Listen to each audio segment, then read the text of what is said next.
Hi again, my name is Ali Ahmad. I am a research fellow in energy policy at the Woodrow Wilson School for Public and International Affairs at Princeton University. I'm also a visiting scholar and lecturer here at AUB. So turning now to technologies that can fill the gap between supply and demand of electricity in the region, their trends, their economic competitiveness against traditional sources and the financing models involved in these technologies. It's really a great pleasure and privilege for me to moderate this panel. We are lucky to have four distinguished speakers with extensive knowledge and experience in their respective fields. So to ring out the discussion on nuclear, our first speaker is Dr. Nadira Barakatullah.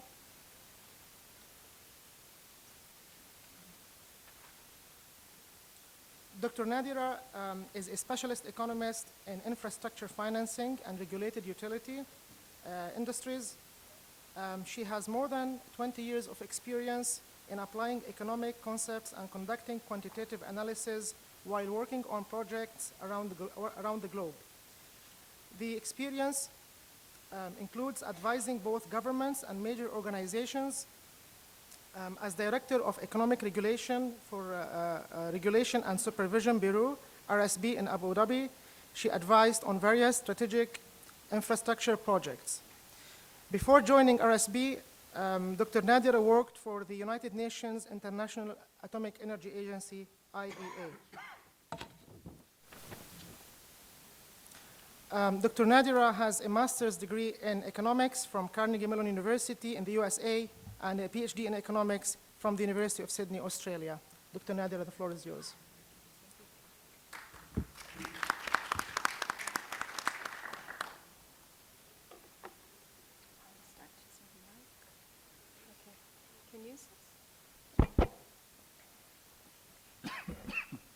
Good afternoon to everyone. Thank you for the introduction, Ali.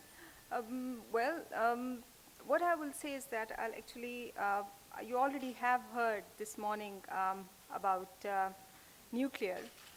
And my presentation that I'm going to discuss today is not very country specific because you've got the views from two countries, and one is more on international basis as well, but another one very specific to the Jordan case. So I'll talk about a question that I also hear a lot as well. What is so special about financing nuclear power projects? And most of the work, most of the presentation, I mean, this is mainly based on the work that I conducted or I undertook at the International Atomic Energy Agency when I was working there. And basically based on the financial risk management workshops, which I pioneered there, mainly, the initiative towards having the capacity planning and mainly for the newcomer companies was that they wanted to mainly understand what are the challenges associated to financing nuclear power projects and how can these challenges be overcome. So let me share with you some of the questions that I used to get really asked. How much would it cost to build a nuclear power project? What are the IEA cost estimates? Why such a wide range of costs as well? And why do the investment costs differ from country to country? What is the localization rate? How can we finance nuclear power projects? Why is the cost of finance for nuclear high? And why is there risk premium? Okay. Can you hear me? Okay. So in terms of answering, like the answer to these questions, my response was, well, in order to understand these issues, one has to understand the economics of nuclear. So yes, nuclear has advantages. We have heard some of them as well this morning. It is relatively low on fuel cost. In terms of price stability, yes, levelized cost basis, if you're talking about that, it is pretty stable in terms of the performance of the nuclear reactors, 90% or more, you hear in some cases. And long lifetime, 60 years, and now I'm hearing even more than 60 years. So basically an asset that you have for more than 3 generations. So it is fairly strategic investment. And then that also brings in security of energy supply and clean source of energy, so low in emissions too. and economic development. One of the recent ones that I heard was that in the case of UK, Hinkley Point C is going to add nearly 25,000 jobs to basically the country, so obviously a contribution to the GDP. But obviously there are some challenges. So let's talk about some of the challenges. Highly capital intensive, like other big infrastructure assets, nuclear is also capital intensive. That brings in the sensitivity to the interest rate as well, long lead times, long payback periods, because some of the commercial banks, what they want to see is that they want to have a payback after about 5 years or in times less. So more than 5 years, obviously, that is an issue for nuclear. Then construction cost uncertainty, deregulated electricity market risk, that basically the dispatch risk, and the regulatory policy issues. Now, I won't discuss all of them given the limited time I have, but I've listed them. But in order, these are the challenges that, yes, the nuclear industry faces. And in order to entice new investors, obviously, you have to have new financing arrangements in place. And these financing and these challenges regarding the financing are not actually made any easier by the financial crisis of 2008, which you already have heard about, and the Fukushima event of 2011, which obviously you have heard about as well. And neither, and basically the current conditions in the global market and the basically the growth, the global demand growth down of that of the by the IMS as well of basically all the countries, about nearly 0.3%, is also not making it any easier to raise finance, because that would obviously have any liquidity in the market will be affected as well. Now, from the highly capital intensive cost structure, well, if you look at base load generation and nuclear, I would like to compare it mainly to the base load generation. In terms of capital intensive, yes, nuclear is capital intensive. If you want to put the dollar values, say for overnight cost for a typical 1,000 megawatt of a nuclear power plant, they range from about 2 billion to about nearly 8 billion. So yes, quite a significant investment. But if we look at it from the macroeconomic point of view, 45% of the countries have their GDP below 20 billion. And if you look at the Middle East, 40% of the countries basically have their GDP below 50 billion. Now, for those countries, to put a couple of nuclear power plants on their balance sheet would be a fair challenge. What would that do? Basically, specifically for those ones who have their gross debt to GDP percentage more than 50%, that would obviously be fairly challenged. Even for the leading utilities who have nuclear assets, if you look at the market capitalization of the leading utilities, like for the likes of GDF Suez, or if you're talking about Duke Energy in the US, what would that do? It would obviously bring in credit rating pressure. And basically what I mean by that is that any credit rating below BBB minus, obviously it leads to an increase in cost of finance, and it makes financing quite challenging. Now, one of the other questions in terms of the capital intensity, if we look at the basically the investment costs, and this was actually one of the questions that I used to get generally asked, was that how much would it really cost to build a nuclear power plant?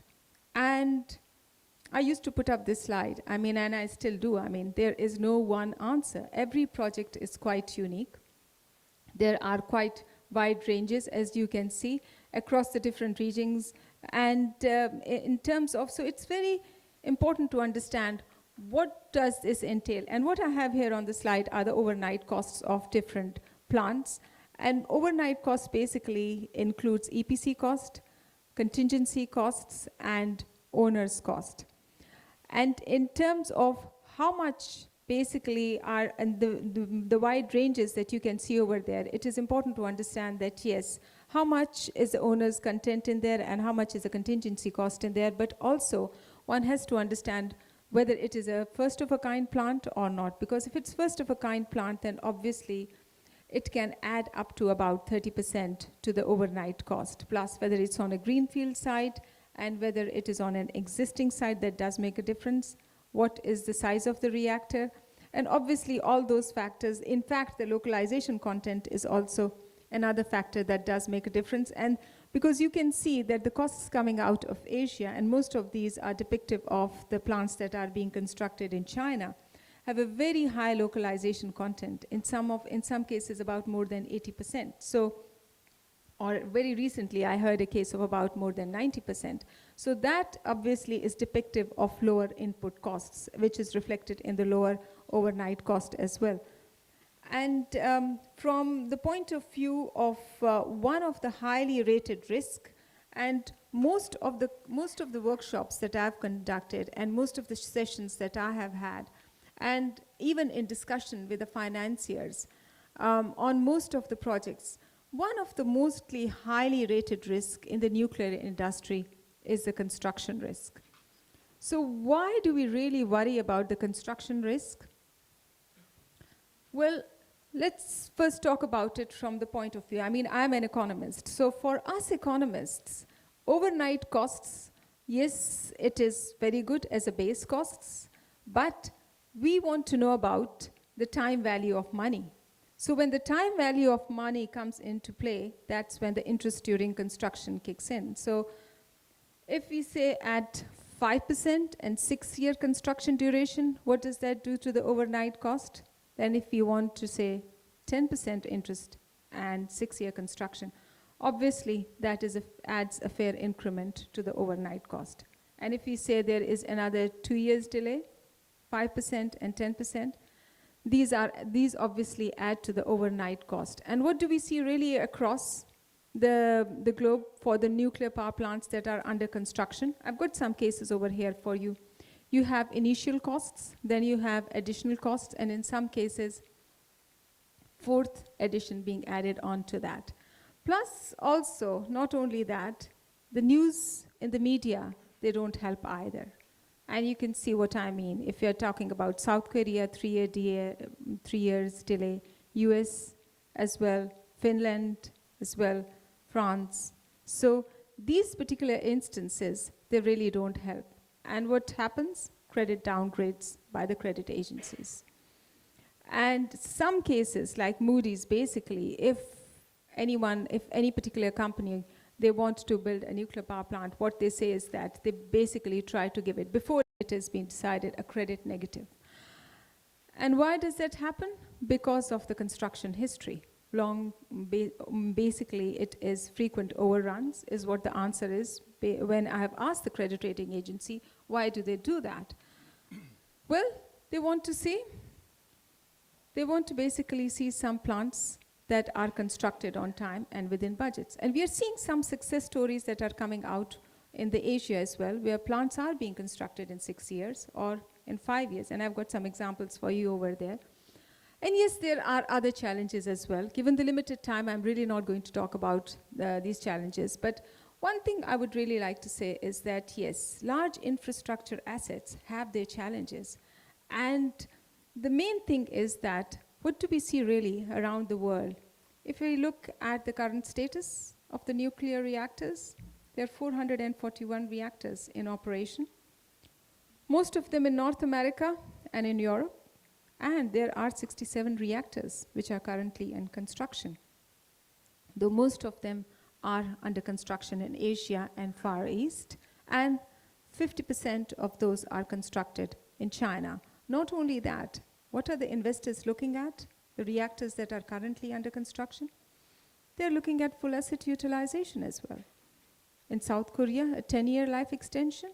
In Bulgaria, another 20-year life extension. And in other cases, even more than 20-year life extensions. And even beyond is what I heard very latest. Not only that, why are really investors interested in building nuclear power projects? Well, they also see on a lifetime basis that nuclear and a levelized cost electricity, because it is spanned over 3 generations. So it's not just a one-off type of a commitment that will be only for 10 years or 20 years. They find it quite a lucrative type of an investment. So obviously, there are ways to finance nuclear power projects. And the financing that generally is either government financing or industry financing. Government financing is, I'll just talk about some of the examples, is state budget. This has been the traditional type of government financing that has been happening, which is through the tax revenue. And then government can put in their equity as well, PPA. Loan guarantees, export credit agencies, we have heard that this morning as well. Guaranteed purchasing power agreements is another form. And long-term infrastructure bond issuance is also going on at the moment as well. Now, in terms of, I'll just discuss some of the examples of these one. Government equity and ownership. This is in case of the UK, Hinkley Point C. Yes, it's EDF and the China General Nuclear Corporation have put in stakes in order to build Hinkley Point C, and also in case of Sizewell as well, they want to do that. And sovereign loan guarantees are also there in the case of US Department of Energy loan to their project. And then the UK guarantee scheme as well to a couple of nuclear power plants that are being built over there, especially the Hinkley Point C one, very latest, £2 billion of government guarantee. That's a fairly significant commitment from the government. Not only that, to most of the financiers that I have had discussions or I have really talked to, they say export credit agency finance, or it's sometimes also known as trade finance, is extremely important for the viability of nuclear power projects. Basically, what does that mean? It's trying to promote your domestic companies in order to, and trying to promote exports.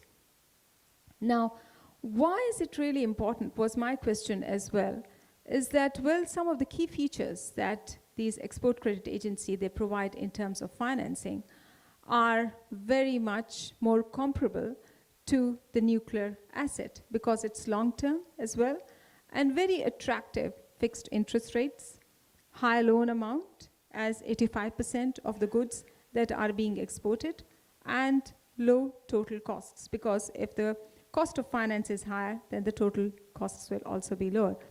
And most of the export credit agencies, and I've got some examples for you there, they do provide that. But what has been really happening is that the budgets of the government are really tightening. And what are they looking towards? Because what funds that they have, they would rather like to spend it on social projects, which is health and education. So they have been looking towards the private sector in order to finance these projects, as you have heard in the case of Turkey this morning as well, and in case of other discussions that we have had. Governments are really seeking private sector to come and to fund these assets, I mean like other big infrastructure assets. And for nuclear industry, corporate finance or balance sheet financing has been happening. Investor finance, yes. And there are some new financing trends, and I'll briefly talk about them, but project finance is really not available for nuclear in terms of pure form. Why? Because of the construction history. That is one of the main reasons, because in project finance, what you have is there, the cash stream, basically the cash flow coming from the project is the collateral that the financier look towards. And if the project construction delays happen, obviously that get affected. So pure project finance for the nuclear industry has really not been there. So let's talk about corporate finance. I'll just discuss some brief examples. In terms of corporate finance, as you know, it is basically balance sheet finance where the company can put the assets that it wants to build on its balance sheet. Example I'm giving over here is EDF. The Flamanville 3 project, yes, initially at 3.3 billion, but then cost overruns, and now it's nearly about 10.5 billion. Obviously, not a very interesting story. What has happened? Moody's downgrade and the share price plunge. So what is really, and the investors are looking towards, what the financiers are looking towards is risk diversification and more partnership so that really one entity does not take the entire risk. And one of the examples, and you heard this morning about Mancala price, is I'll talk about the Mancala model very briefly because quite a lot of people do ask me about what is this Mancala model. And I'll actually explain in terms of my understanding of the Mancala model is. Well, you have a Mancala company that you establish, and the shareholders are government and private, which is like you have the municipalities and large industrial users. They put in the equity into the Mancala project company. And what they have rights to is the electricity that's produced, and the operational cost and the debt service is provided to the Mancala company. The lenders and the financiers provide the debt, and the debt service is provided by the Mancala company, and the completion risk is shared by the shareholders and by the lenders. Not only that, the EPC contractor also shares the completion risk. And on top are the regulators, whether we are talking about safety regulators or about the price regulators, they foresee the project. This is the project, this is basically the type of investor finance model that has been happening in cases of Olkiluoto 3 and also in case of Henkivi project as well. And some of the other European countries are also looking towards this in terms of risk diversification as an interesting and quite a model that they would like to take on. And what else is going on? And in terms of financing, vendor financing still continues, and you've heard that this morning too. Whether we are talking about it from the debt point of view, and some examples I have for you over there, or putting in equity, which is in case of some on the AP 1000 plant in case of Bulgaria as well. But in addition to that, as we had looking for strategic partners, and I won't really discuss that more because you already heard Jordan case, which is looking for towards strategic partner with the Russian Rosatom, who has been putting in the money in this particular project. But not only that, further risk diversification is also going on in case of the Turkey project as well, Sinop, where basically 3 vendors together are putting in the equity stake in there, so not one. And I had an answer. And basically, this was my question, and I got an answer to that will this be similar to the Ukuyu project? And yes, it was confirmed this morning by Mr. Dimitri that yes, that will be similar to the Ukuyu project, which is a build, own, and operate scheme. Now, in addition to that, the other financing type of methods that are going on really is that the investors are also tapping into the capital markets and issuance of the bonds, whether we are talking about that or actually offering initial public offerings. And I've listed for you, I'm really not going to read it, but these are just some examples that yes, it is happening in the capital markets as well. And what do we really see? Just putting it all together, what I just wanted to share with you, that what are the trends that we are really trying to see over here? Common financing, yes, it is there, and it will continue. Corporate finance, yes, for those who have got big, beefy balance sheets, for those companies, it will be easy. And what else are we seeing? Cooperative model, investor finance model, or vendor finance modeling is happening. In addition to that, strategic partners is obviously going on. Now, and then project finance. Pure project finance, as I've said, is not available, but a combination of either of those is basically there.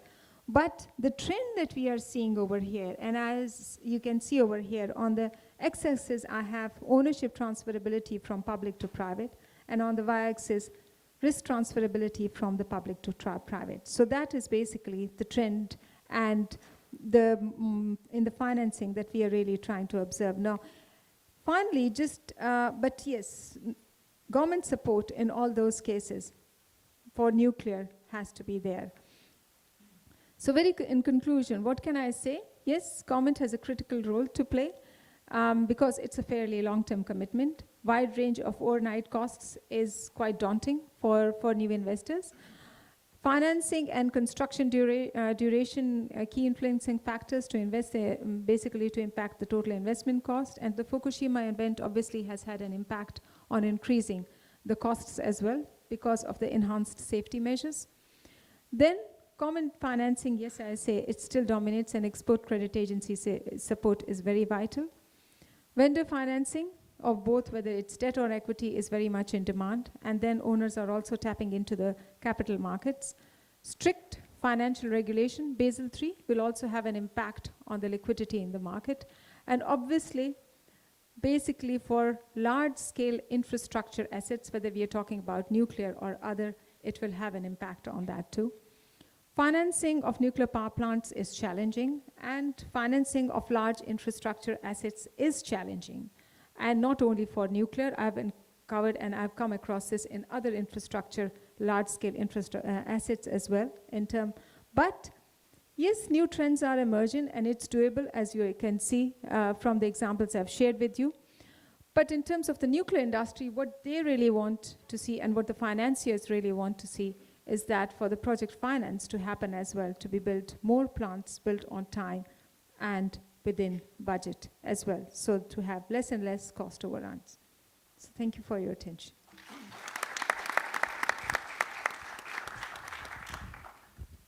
Thank you, Dr. Nadira. And now moving on from nuclear to renewables, our next speaker is Mr. Monji Bida, who is going to talk about current trends in financing renewable energy projects in the Arab region. So Mr. Monji Bida joined the UN ISQA in November 2011 as the first Economic Affairs Officer in the energy section of the Sustainable Development Policies Division, where he contributes to the services and support that ISQA provides to its member countries in the field of sustainable energy, with a special focus on energy efficiency, renewable energy, and energy security issues and policies. Prior to his appointment, he built up over 20 years of experience as a senior expert and professional engineer. He was involved in the development of many energy efficiency and renewable energy policies and programs for the Tunisian government. Mr. Monji holds a master's degree in building energy and system engineering and a PhD degree from the same school in building engineering, and also holds a first degree from the École Nationale de Tunis in Tunisia. Mr. Monji. Thank you, Dr. Ali.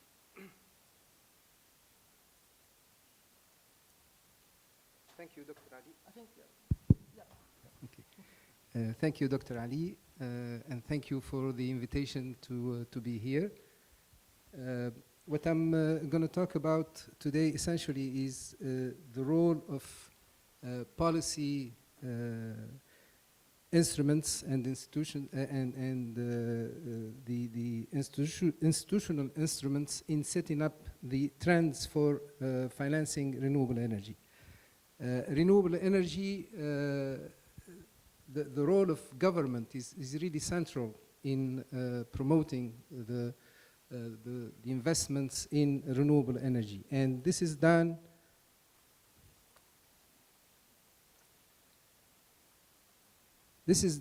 basically by creating a comprehensive, favorable regulatory framework context.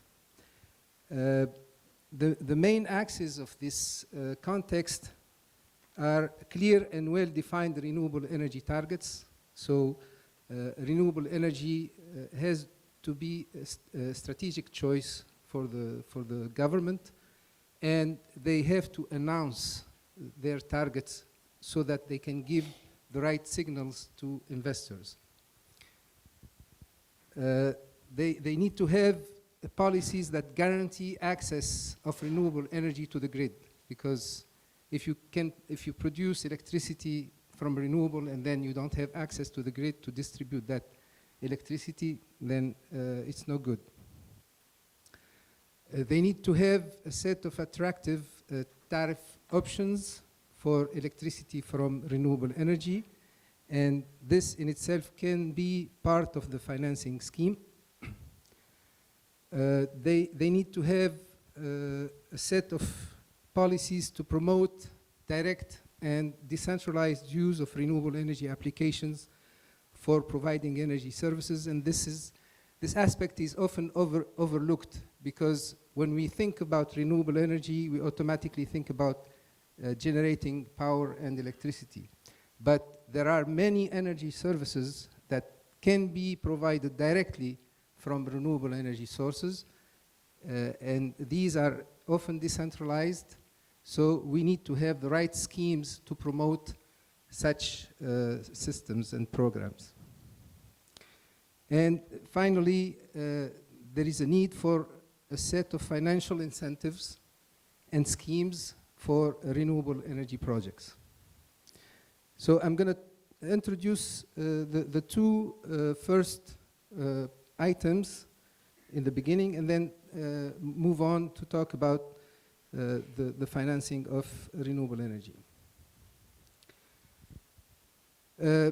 Presently, the current targets for 2030 in the Arab region indicate an increase of renewable energy contribution by 117 gigawatt of installed capacity of renewable energy sources. This is excluding hydropower.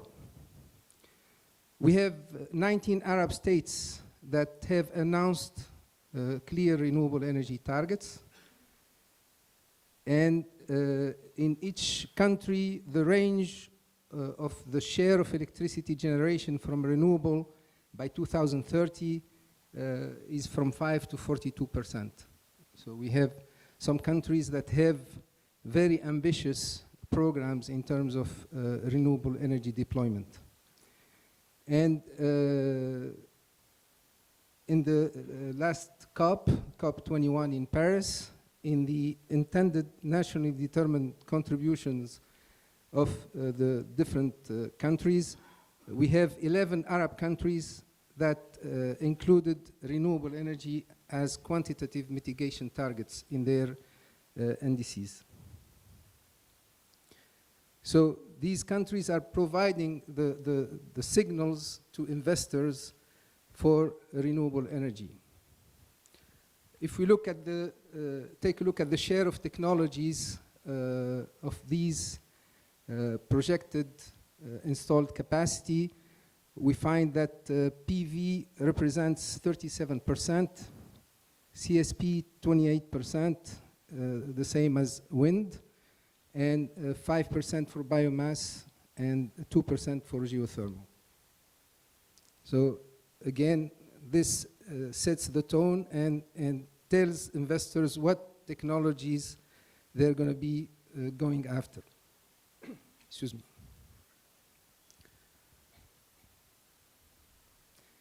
If we look at the guarantee of access of renewable energy to the grid, we see that here we have very few countries that have specific grid access details to renewable energy in their policies and regulations. Algeria, Jordan have the most preferential grid access conditions. The United Arab Emirates, Abu Dhabi and Dubai especially, they developed regulations to allow feed-in at household levels. Egypt, Morocco and Palestine have committed to grant grid access to renewable energy. Tunisia has restrictive grid access, but they are in the process of revising these policies. And most other countries need to develop national policies to guarantee grid access to renewable energy. Otherwise, investors will be taking a risk to invest in renewable energy if they don't have this guarantee of access. Now we move on to tariffs. And again, tariffs can be a mean of financing, not financing, but at least guaranteeing the return on investment and therefore guaranteeing the financing. We have basically three common types of tariffs: the feed-in tariff, the IPP public competitive bidding, and the net metering. And each type of tariff would apply to certain types of technologies and schemes. The most, let's say, advantageous, in a sense, to investors is the feed-in tariff, because it offers long-term electricity purchasing contracts to renewable energy electricity producers and price certainty and long-term agreements. We have 7 countries in the Arab region that adopted or proposed feed-in tariff as a key mechanism for meeting their renewable energy targets. And in many cases, these tariffs are technology specific. However, we have to be careful because in some of the cases, these feed-in tariffs were so advantageous to the investors that they can introduce significant market distortions and they can be, in a position to deny other contributors to the energy market. So now countries are more careful when they are negotiating their feed-in tariff schemes. The independent power producer public competitive bidding, it's a system of tariff through a tendering process which used to select a renewable energy developer, and after the bidding process we have a power purchase agreement that is signed with the successful bidder. So the tariff is no longer something that is guaranteed from the beginning. It's through a bidding process, and the winner will sign the power purchase agreement. It is one of the most important instruments to promote large-scale renewable energy projects in the region. It requires a very high level of transparency in terms of government's future development plans of renewable energy, and also the competitive bidding process itself. Egypt, Morocco, and Saudi Arabia are the only 3 countries in the region that have set clear targets for the total installed capacity of renewable energy to be developed through a competitive bidding process. The third type of tariffs is the net metering, which is a mechanism to allow individual entities to produce electricity from renewable energy for their own needs, and then to sell the excess production to the power distribution system. The net contribution is evaluated based on the balance between the power obtained from the grid and the power delivered through it.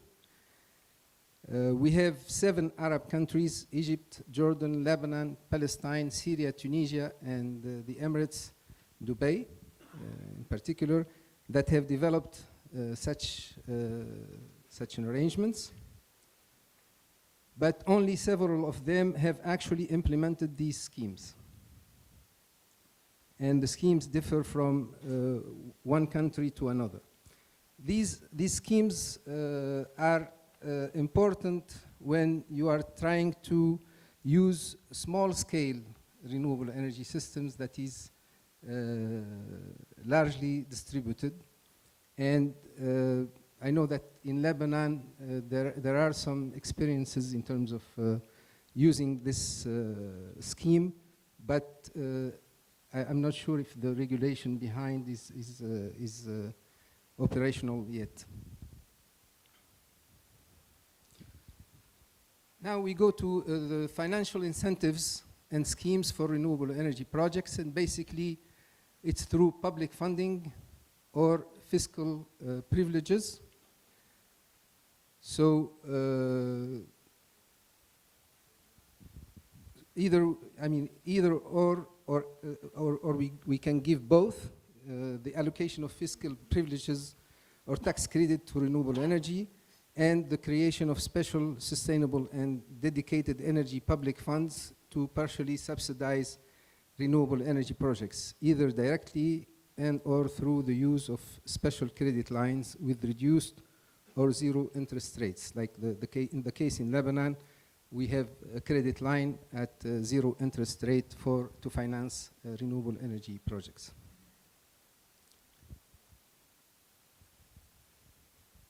So the need for financial incentives for renewable energy projects depends on their size and their type.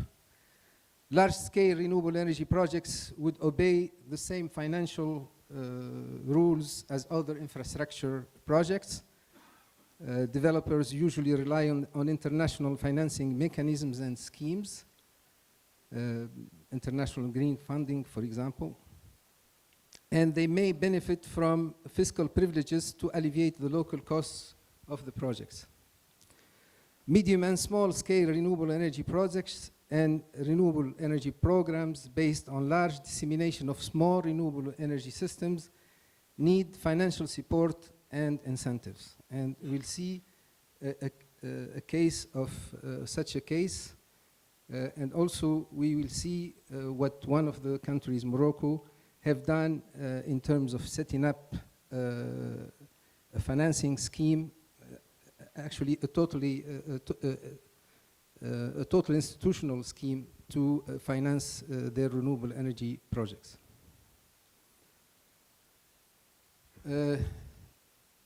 Dedicated public funds for promoting renewable energy. We have 7 countries in the region: Algeria, Egypt, Jordan, Lebanon, Morocco, Tunisia, and the Emirates, that have established or are in the process of establishing renewable energy funds. They are often within a common dedicated basket to promote sustainable energy, including renewable energy and energy efficiency. And at least 4 of these countries, namely Algeria, Jordan, Lebanon, and Tunisia, have these funds dedicated to support both renewable and energy efficiency. Fiscal incentives, we can have them through providing tax credits, VAT and custom duties waivers or reductions. 8 Arab countries, Algeria, Jordan, Lebanon, Libya, Morocco, Palestine, Syria, and Tunisia, offer such incentives.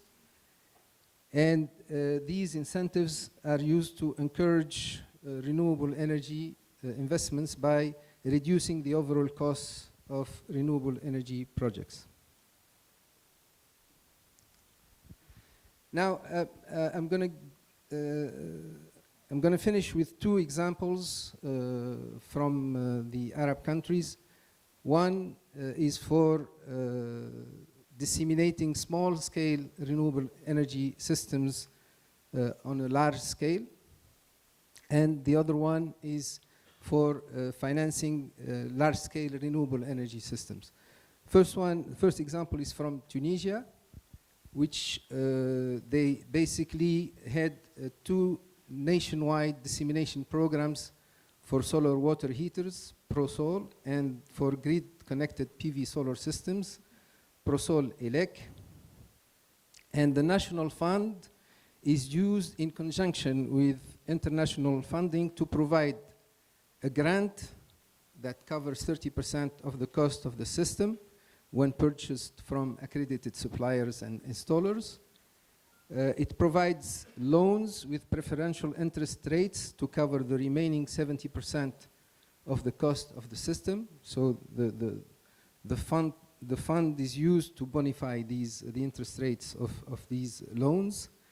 And the loans are recovered by the public utility company through the electricity bills. So these are schemes that are targeting households, that are targeting small businesses.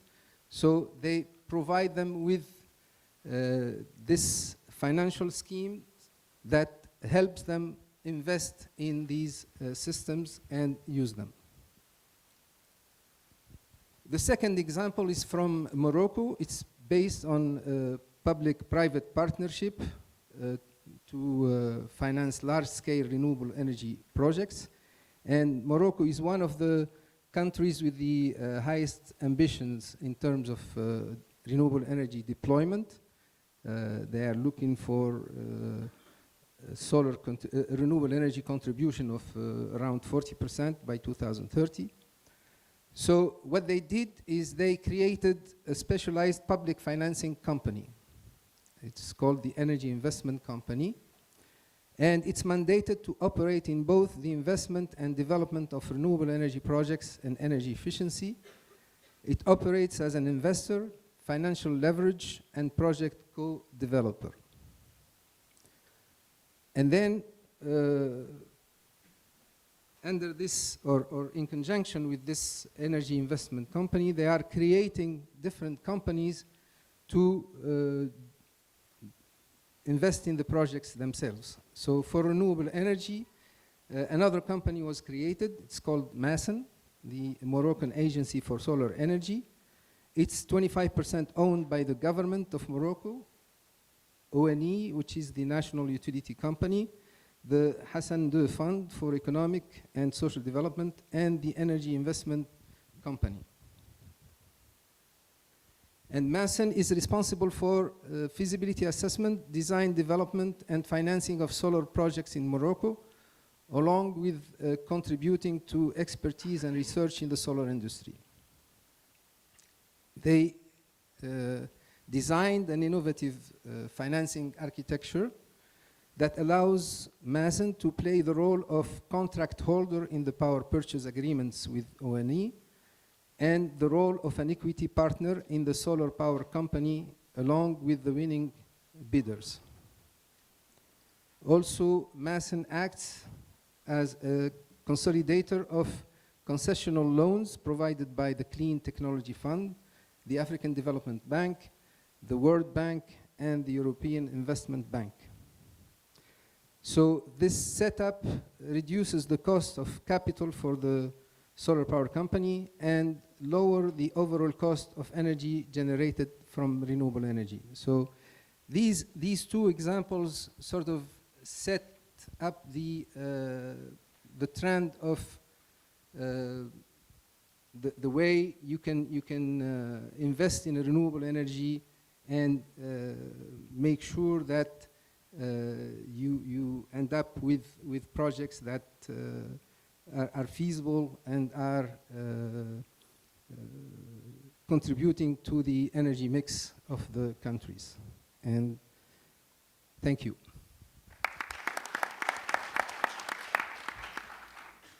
Thank you, Mr. Monji. Our next speaker is Dr. Munir Rashid, who is going to talk about power generation, alternative financing models and the risks, a pragmatic approach. Dr. Munir Rashid is the president and a founding member of the Lebanese Economic Association. In this capacity, he addressed many important public issues, including reform of the power sector, health, and pension. He is also a World Bank fiscal advisor for Lebanon and a lecturer at the AUB in the Energy Studies program. In addition, he provides consultancy services to regional and international financial institutions in public financial management, policy evaluation, and financial programming. He is a former International Monetary Fund, IMF, senior economist. His career at the fund spanned through 1981-2007 and focused on policy design and reform and on strategic planning. His responsibilities at the IMF covered several regions, including the Middle East, Africa, and the Caribbean, and served as the IMF resident representative in several countries. He holds a PhD in economics from the University of Arizona and majored in financial policies and econometrics. Dr. Rashid.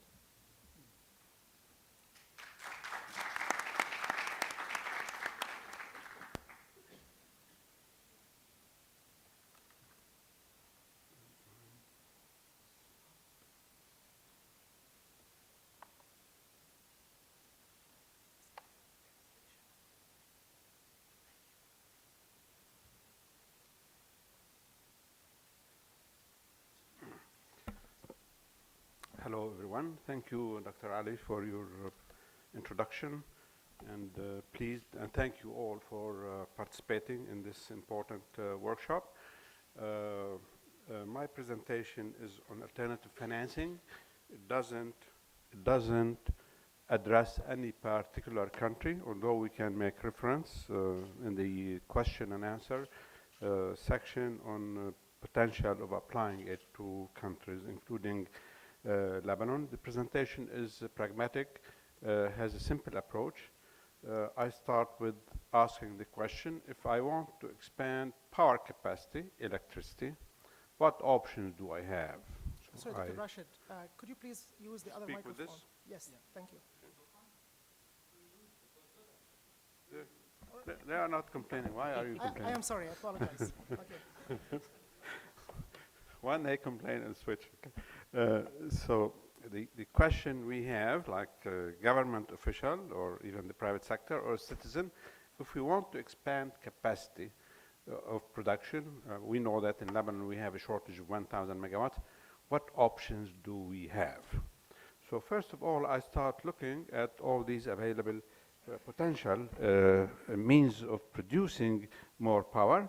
For instance, when I look, we have the non-renewables and renewables. So I look at these options and assess the difference and try to understand the difference between one and the other. It doesn't mean that production from a non-renewable is better than a renewable. So I have to study it carefully. So if I have this simple, I have four sources of non-renewable, and I have several sources of non-renewable. So I don't want to read them, but there are many, including solar and wind. The second question that I will raise is what do I want to finance? Because we have 4 phases in the power sector. We have the production of kilowatts, we have the transmission, we have the distribution, and we have the collection. Where am I going to put my money? And is it possible for me to share parts of this process with other sectors? So this has to be a clear understanding what I want to do. Okay? So financing, now if I want to look at the financing, so the financing in any investment is linked to the respective cost of the procedure that apply, and I look at the cost relative to the return. So I have to understand what's the cost relative to return in any one of these 10 options that I have. And that's what we will look at. And before I start any production process, I would like to know, is the private sector interested in any particular part of this production process? Historically, we find that the private sector is mostly concerned with production, with power production, less concerned with transmission, distribution, with the power lines, distribution, but they are interested in operating and maintaining, and also in the collection process. So I find that the main concern of the private sector is in production, as we have seen in other presentations. So now I want to compare the cost and profitability of each one of these systems. The cost is probably standard for most of these alternatives, varies a little bit from one country to the other. But the return, because the tariff policy is a domestic policy. If I have a high tariff rate, I recover the cost. If I don't have a high tariff rate, I may not be able to cover the cost. So it's important to mix the cost with my own policy in terms of making the project feasible or non-feasible. So my concern is initially with the cost, which is not a factor that I control very well. It depends on what type of production I choose. Considering that the revenue I generate depends very much on the tariff rate and many other political factors in my own country.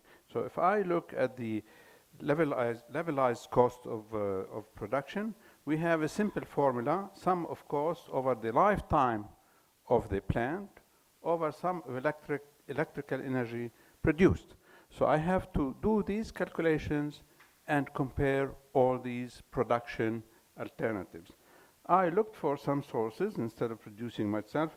Here it defines the components. It includes everything, the life span of the plant, the cost of fuel, depending on what process I use, and all the components and maintenance and operation of the plant. So when I calculate these, I get this chart. This is a very important chart.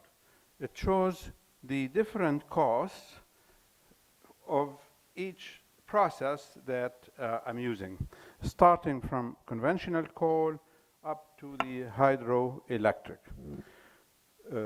So I have a chart in front of me, gives me the choices that are possible in terms of the cost of production. So I have to look at the cost. There's one caveat here. Perhaps this levelized cost, I have to ask the question, did it take into consideration some elements that are not easily accounted for? For instance, when we're calculating the cost of non-renewable energy, which we know that has an environmental impact, is that factored in the formula? So we can actually take that into account if we want. But if I look at this chart, and this chart is prepared in 2011 dollars for delivery for new production in 2018. And probably there are changes to this chart more recently, because on the left side, most of these are fuel-based, coal and fuel-based, gas-based, and the cost of these energy sources have decreased substantially. So the cost of these components on the left has changed. But if I look at this and I calculate an average cost, I'll find out that really more than half of these production potentials, methods, are not viable economically, looking at the cost relative to other production processes. So I have to make a choice in terms of which one.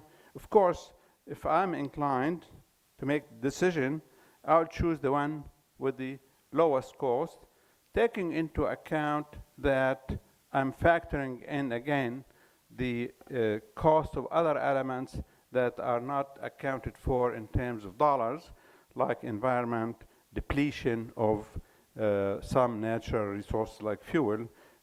What's the cost of depleting fuel over the lifetime of my economy or globally?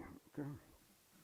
So these are the important decisions that I have to make. Now, if I want to produce what we call non-dispatchable technologies, means where production is not continuous and interrupted because of their nature, then it means that I have to be willing and ready to subsidize these components. We find that offshore wind is very expensive. We find solar thermal, which Morocco is doing now. Morocco, they will be producing by 2020 about 2,000 megawatts of solar thermal. Solar thermal is about the capital cost is and the levelized cost is about 4 times standard fuel production cost.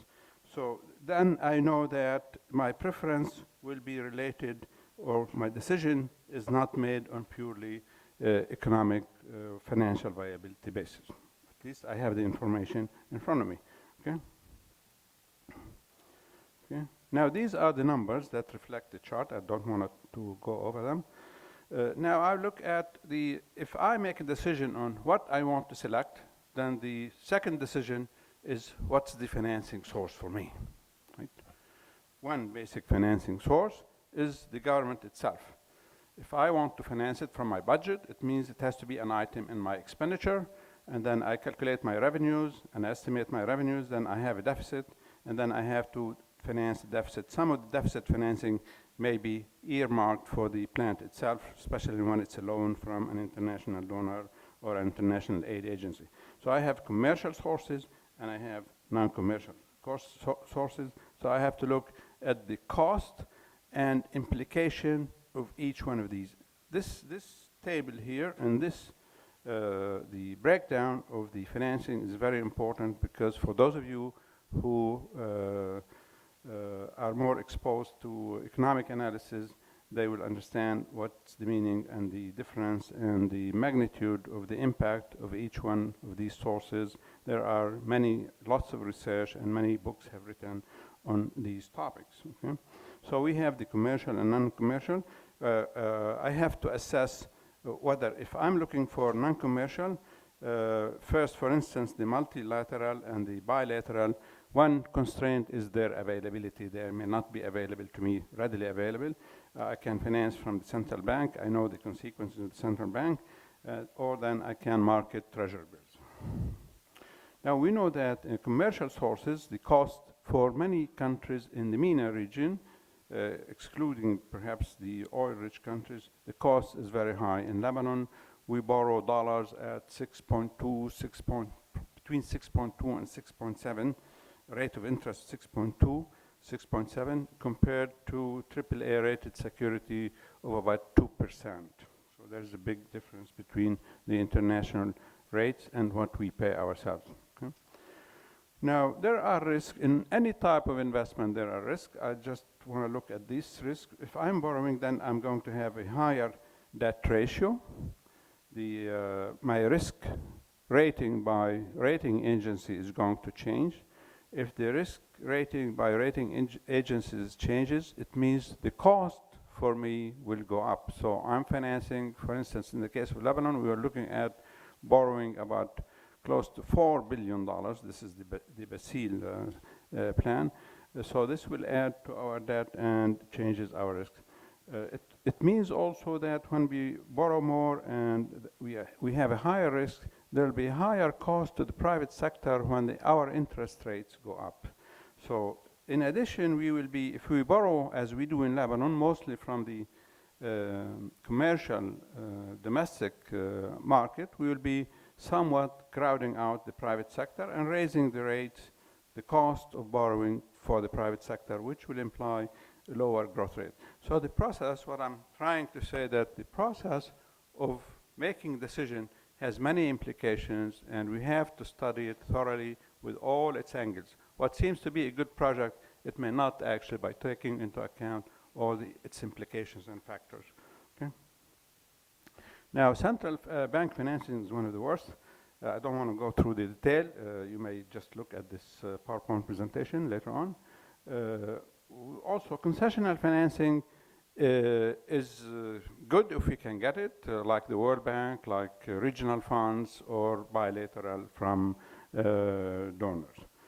Okay.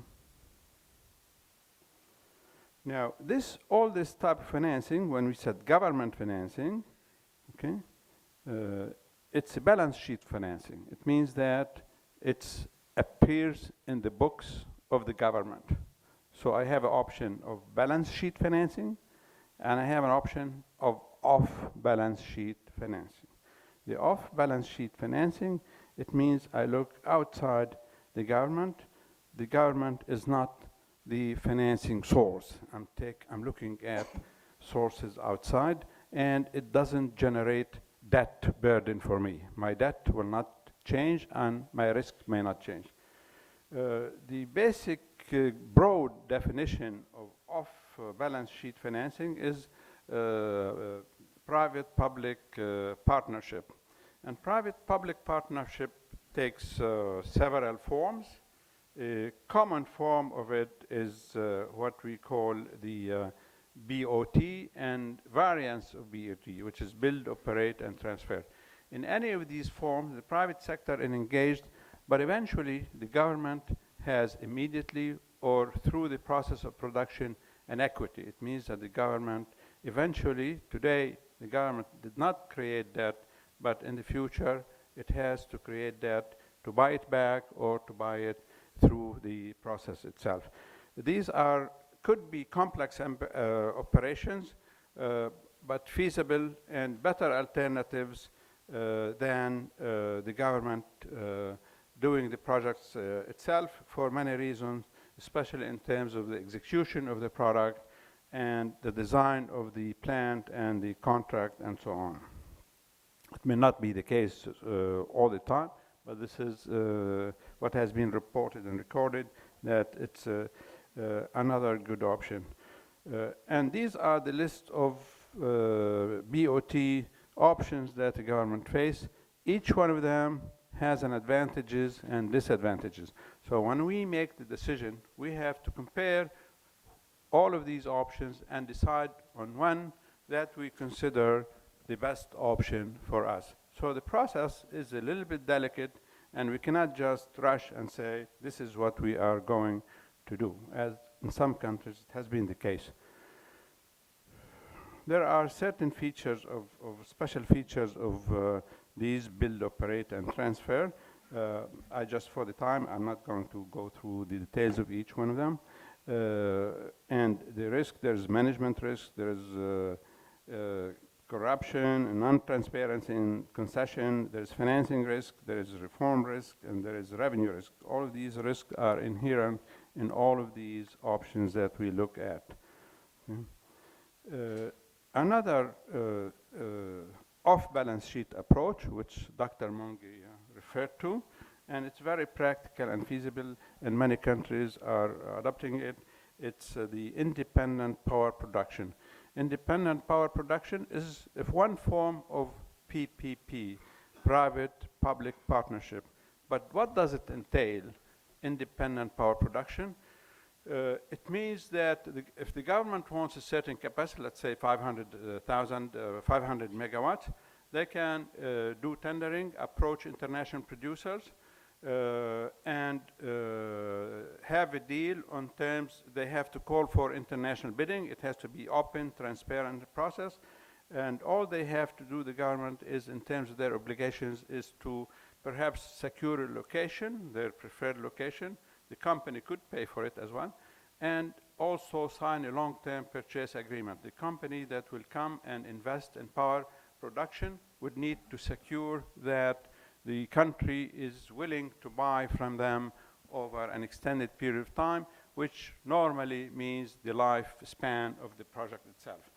So for traditional power production, it's about 25 years. We know for nuclear, it's about 60 years. Very few arrangements under IPP would attract the private sector to be engaged in.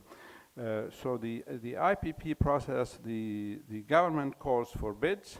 The bids will be based on only the cost of production using the machinery without the fuel, because the fuel varies. The fuel will be purchased either by the company that builds the plant or by the government, and if it's bought by the company just for feasibility of managing the flow of the power supply, it will be reimbursed by the government.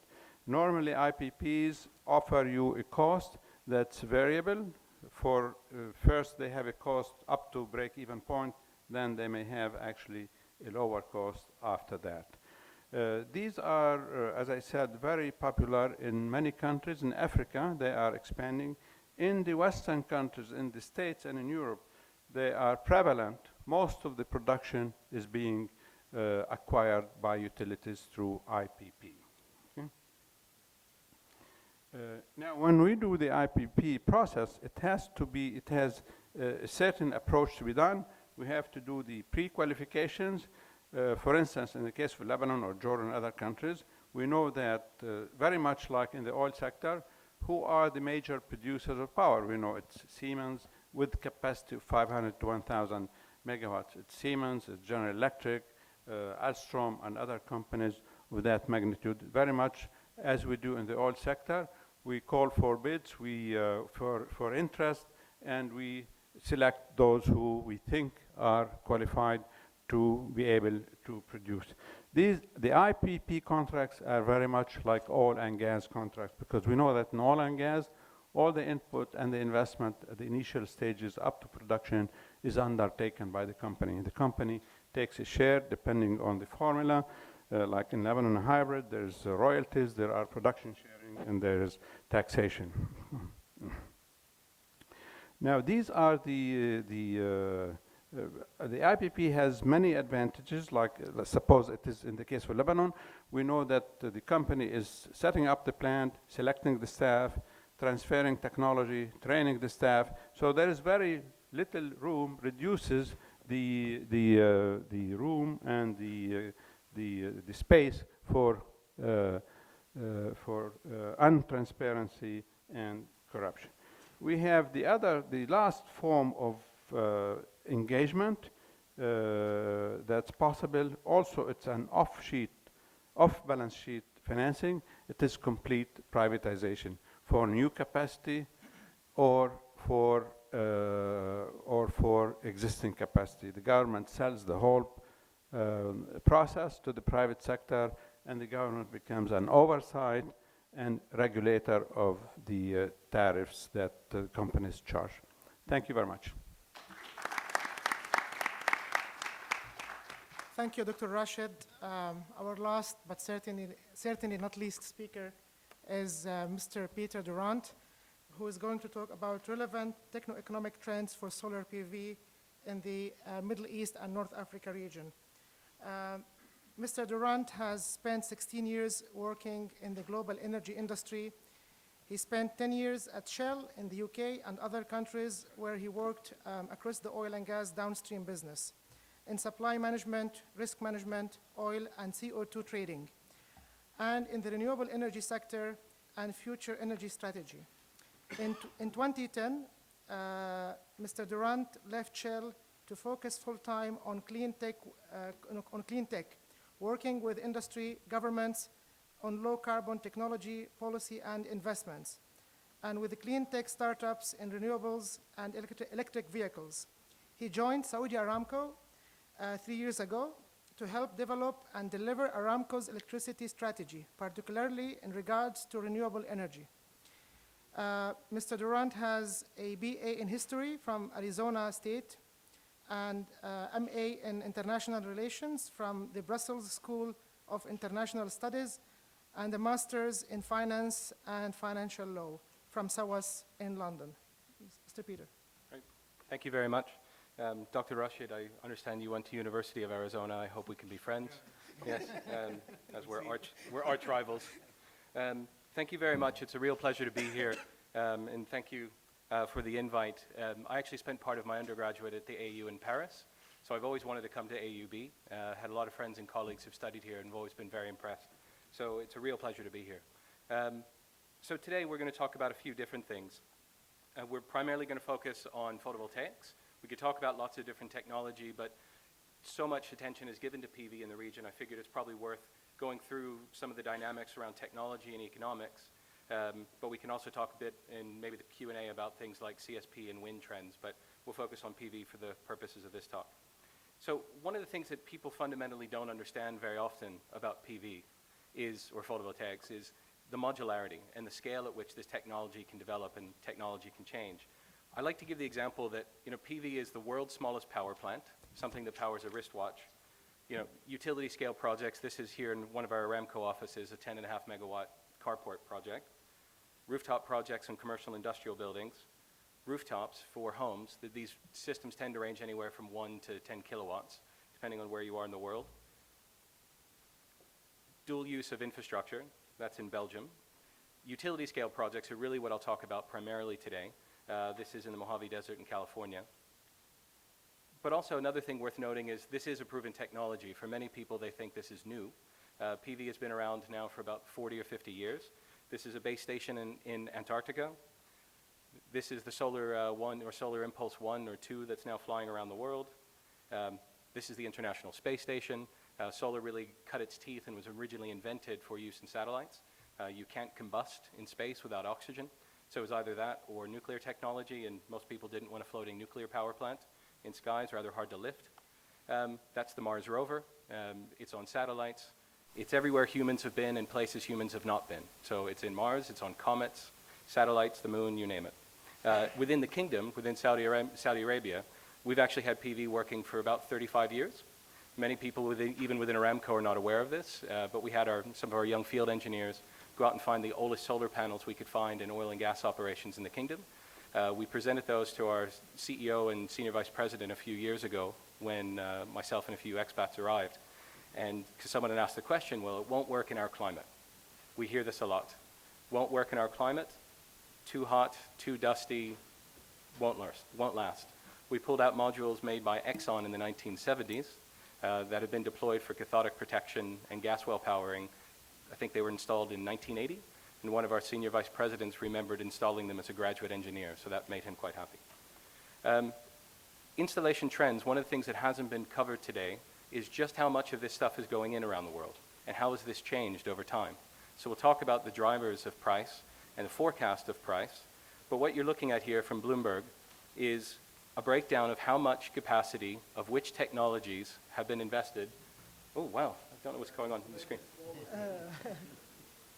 What could be doing that? That's odd. Yeah, maybe you can push it to the left. Shouldn't it just work in slide? Slideshow, yeah. That's very strange. There we go. Yep. That better. So what you're looking at is a breakdown of how much new capacity was installed, or net additions of capacity, by technology by year for the last 13 years. This data is actually from 2013. I'll give you a quick update on 2014 and 15. What you see is over time, the amount of renewable technology, the colored graphs, getting bigger and bigger and bigger. The amount of red, which is nuclear, getting smaller, actually because of Fukushima and some closures in Europe. And one of the things that I have to point out to my colleagues very often, oil's not on here. Barely any generation of electricity around the world is done with oil, not gas, plenty of gas and coal, but not oil. So for a lot of people think, why would Aramco be interested in renewables? You compete with oil. Well, actually we don't. 5% of global oil goes into the power sector. Saudi Arabia consumes 26% of that 5%. So one of the reasons we're interested as Aramco is to stop burning the hydrocarbons domestically so they can be exported, which accounts for 75 or 80% of our GDP. But what you see over time, and especially in the last 5 years, we'll explain why this is, the amount and the share of this coming from PV and wind has been steadily increasing. And for those who are quick at maths, this is a 100% chart, so you can get an idea of the percent per year. So as of 2013, renewables, which included hydro, was now over 50% of newly installed capacity worldwide, with PV and wind were about 30% of that. Last year, in 2015, this is more like 50% of just wind and solar. So PV last year, 57 gigawatts, roughly, of new installed generation capacity was installed globally. Wind was actually 65 gigawatts. So between the two of them, new capacities of PV and wind accounted for about 50% of all new installs. And this trend is going to continue, I'll guarantee that. Of that share, PV has started to make up a bigger and bigger portion, and we'll talk about why that is, though wind is still actually having more installed per year. And by all means, I'm happy to share these slides, so if I rush through and you don't get a picture, I'll share them with everyone, so that's fine. One of the reasons that is driving this is a chart from The Economist a few months ago, is that, or more than about a year ago, is this incredible drop in price over time. One thing you have to remember about a solar panel is it's a semiconductor. What did this cost in 1980? Thousands and thousands of dollars. Now, Apple would still like you to pay thousands of dollars, but the computing processing power of that is the same relationship. It's a semiconductor. So if I tell you that I think PV is going to be cheaper in 5 years, I'm effectively saying the cost per square meter of a television is going to be cheaper in 5 years. That's not exactly a bold statement. Or that computing processing power will get better. The semiconductor industry will be cheaper. Now, to put that in perspective, that's a 99% drop, roughly, in my lifetime. But interestingly, a lot of people look at this chart because it's not logarithmic and say, well, all the drops were back in the 70s and 80s. If I zoom in on that chart, that's actually about an 85% decrease since 2008, just in cell prices. If I look at levelized cost of energy, which was just discussed in the previous topic, this is from the investment bank Lazard. One of my jobs is covering market intelligence, so I spend inordinate amounts of my time with project developers and financiers, manufacturers, and others around the world, looking at exactly what costs are. And I also regularly benchmark how does one forecasting agency, reporting agency, compare to others. Generally speaking, I own no shares in Lazard, but I think they're quite good, and I benchmark them over time, and I'll show you that in the next slide. But what you've seen in wind, it might be, it's big enough. That's a really big screen. Wow. What you see in wind is that the levelized cost of utility scale wind has dropped by about 61% over the last 5 years. The cost of solar PV on a utility scale, 82% decline over the last 5 or 6 years. And I'll explain why we think that will continue over time, or at least on the capital side of it, interest rates being a separate issue. But what you've seen, and these are different LCOE versions from Lazard that they put out once a year, and these are their reported numbers. So this is one, if we want to do a cost comparison of LCOE, one of the things you always have to realize about any technology is there's not one LCOE. What does solar cost? Well, if I install the same solar system at the same price in England, where I call home, and I put that same system in Saudi Arabia, I'm not going to get the same levelized cost because the amount of sunshine is fundamentally different. If I install this in Germany, I'm going to get a different LCOE than Morocco, even if I have the same capital cost. Then, of course, there's also a range of capital costs to factor in. But if you look at what Lazard is showing, and this was published at the end of last year, is the unsubsidized LCOE in dollars per megawatt hour of renewable technologies. We can't really call them alternative anymore if they're the majority of stuff being installed, but alternative technology versus conventional. The conventional are based on US prices, so that's natural gas based on $3.50 a million BTU, which is relatively cheap in the global scale of things, and US coal prices. So what you see, and let's see how this compares to the region. So Lazard had said when this was published, the range they had for solar PV was somewhere between $50 and $70 a megawatt hour. Well, if we look at the PPAs that have recently been signed in the last 18 months, in DEWA, Dubai Electricity Water Authority, the Saudi company Aquapower was also tied by the other Saudi company, Abdul Latif Jameel and FRV, on a 20-year offtake agreement at 5.84 cents a kilowatt hour, right? Which is right smack in the range of what Lazard has. A lot of people looked at this and said, impossible, it can't be done. Even within the solar industry, people said that number's fake. Can't be real, they're buying the business. And we heard this over and over again. Except that there was another company that was bidding right behind them, and then a couple other companies bidding right behind them.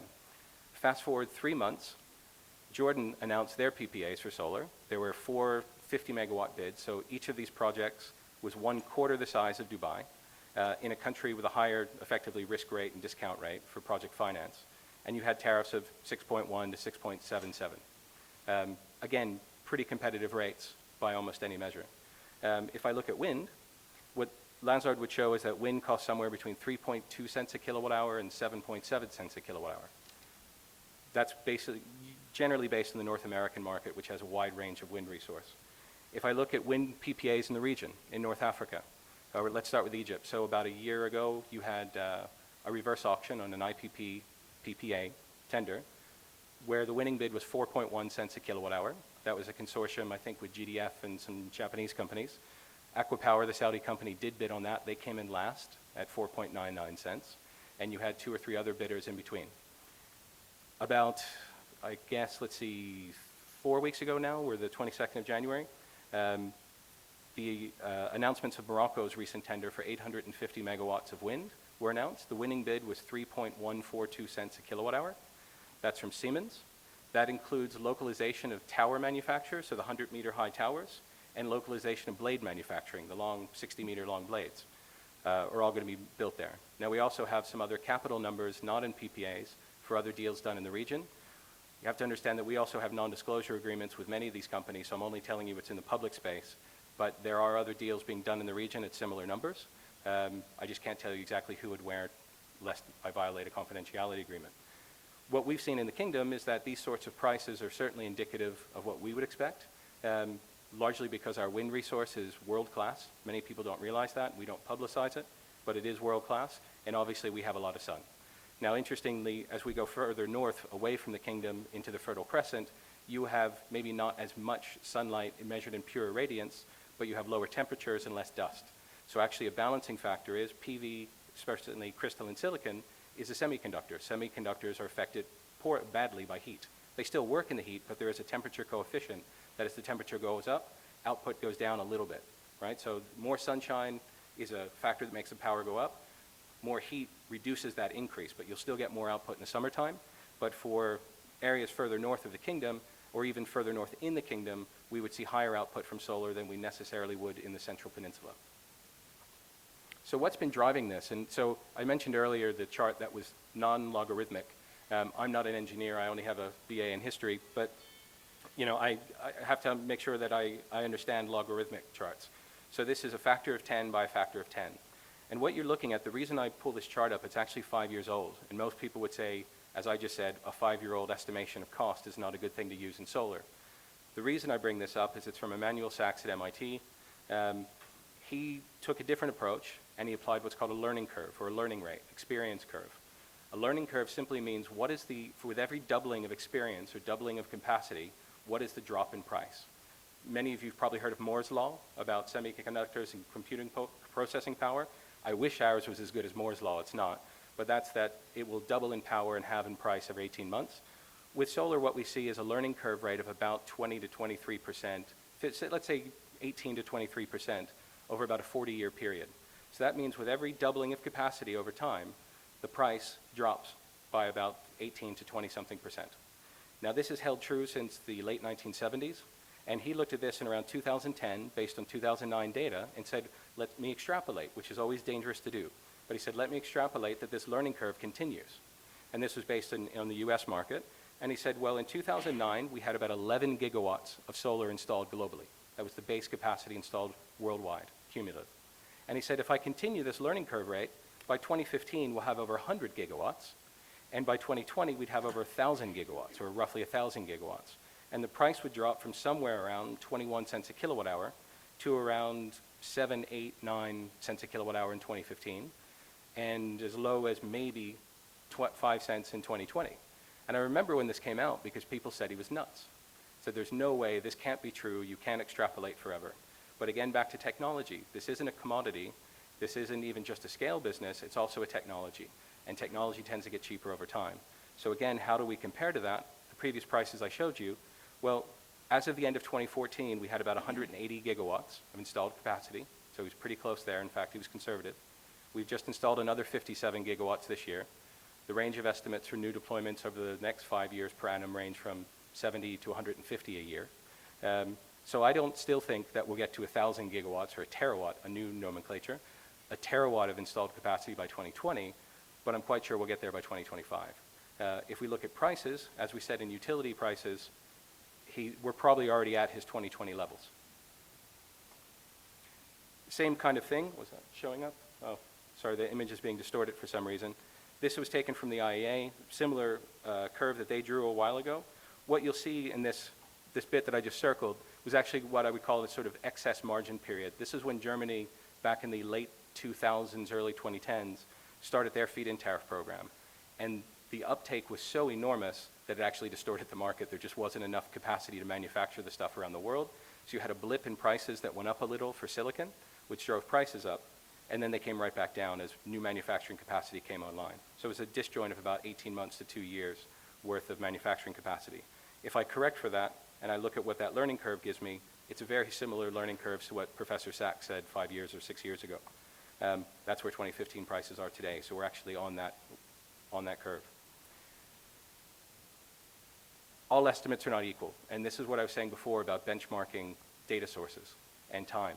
PV represents a real challenge for people in the energy industry, even though it's very experienced, because we're not used to having to change our estimation of what stuff costs, other than the commodity itself, every 6 months. But you do with solar. Wind, not as much, but it's still there. But with solar PV, the prices changed, and they changed dramatically, and they changed quickly. So the IEA, and if there's anyone from the IEA here, I apologize for outing you on this.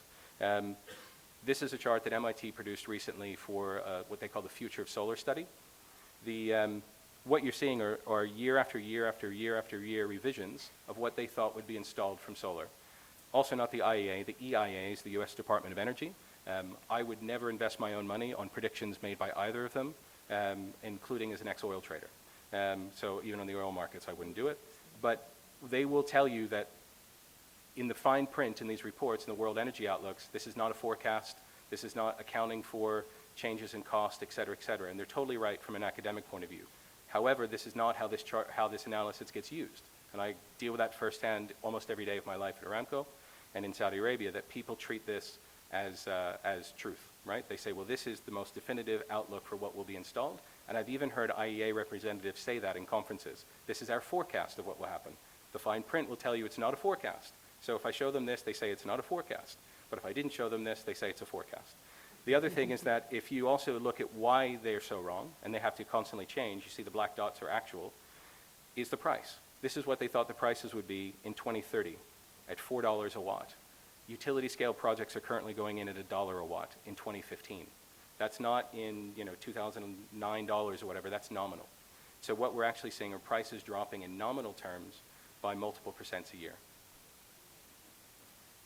This is from Bloomberg's New Energy Group, from their New Energy Outlook published the middle of last year. This is pre-COP21, pre some announcements by China to have monstrous installs of solar and wind over the next 5 years, and pre the extension of the investment and production tax credits in the US, which will account for significantly more volume.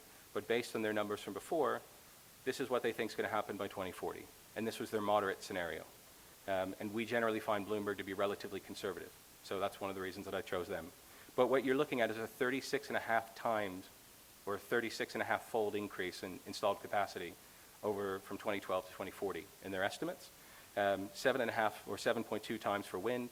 Other renewables by 2. Nuclear is growing by about 1.6, which is good to see as another low carbon generation source. But even amongst analysts that I would generally say I like, still have to understand there's a huge amount of uncertainty going forward. So Bloomberg is the one I just showed you. That's the one on the right, and that's their chart out to 2040. They reckon 80 gigawatts of solar will be installed a year in 2020 and growing. GTM, or Green Tech Media, their outlook, which tends to track a bit closer to reality, is 135 gigawatts a year in 2020. So you can see that kind of huge range, even amongst analysts who specialize in this field, because people are just not sure how much the price will continue to come down. We all know it will keep coming down, but we just don't know how fast and rapid the uptake will be.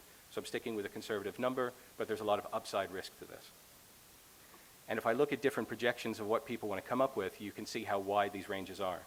UBS published a report last year saying that would solar become the dominant source of energy in the world by 2050, and they were assuming a relatively small CAGR, or compounding annual growth rate. And they still get to a terawatt, that 1,000 gigawatts that I mentioned earlier, but by around 2030, even with a 2% growth rate. The IEA's high forecast gets there at about 2030, or gets to 2 terawatts by 2030. BNEF is on track with that as well.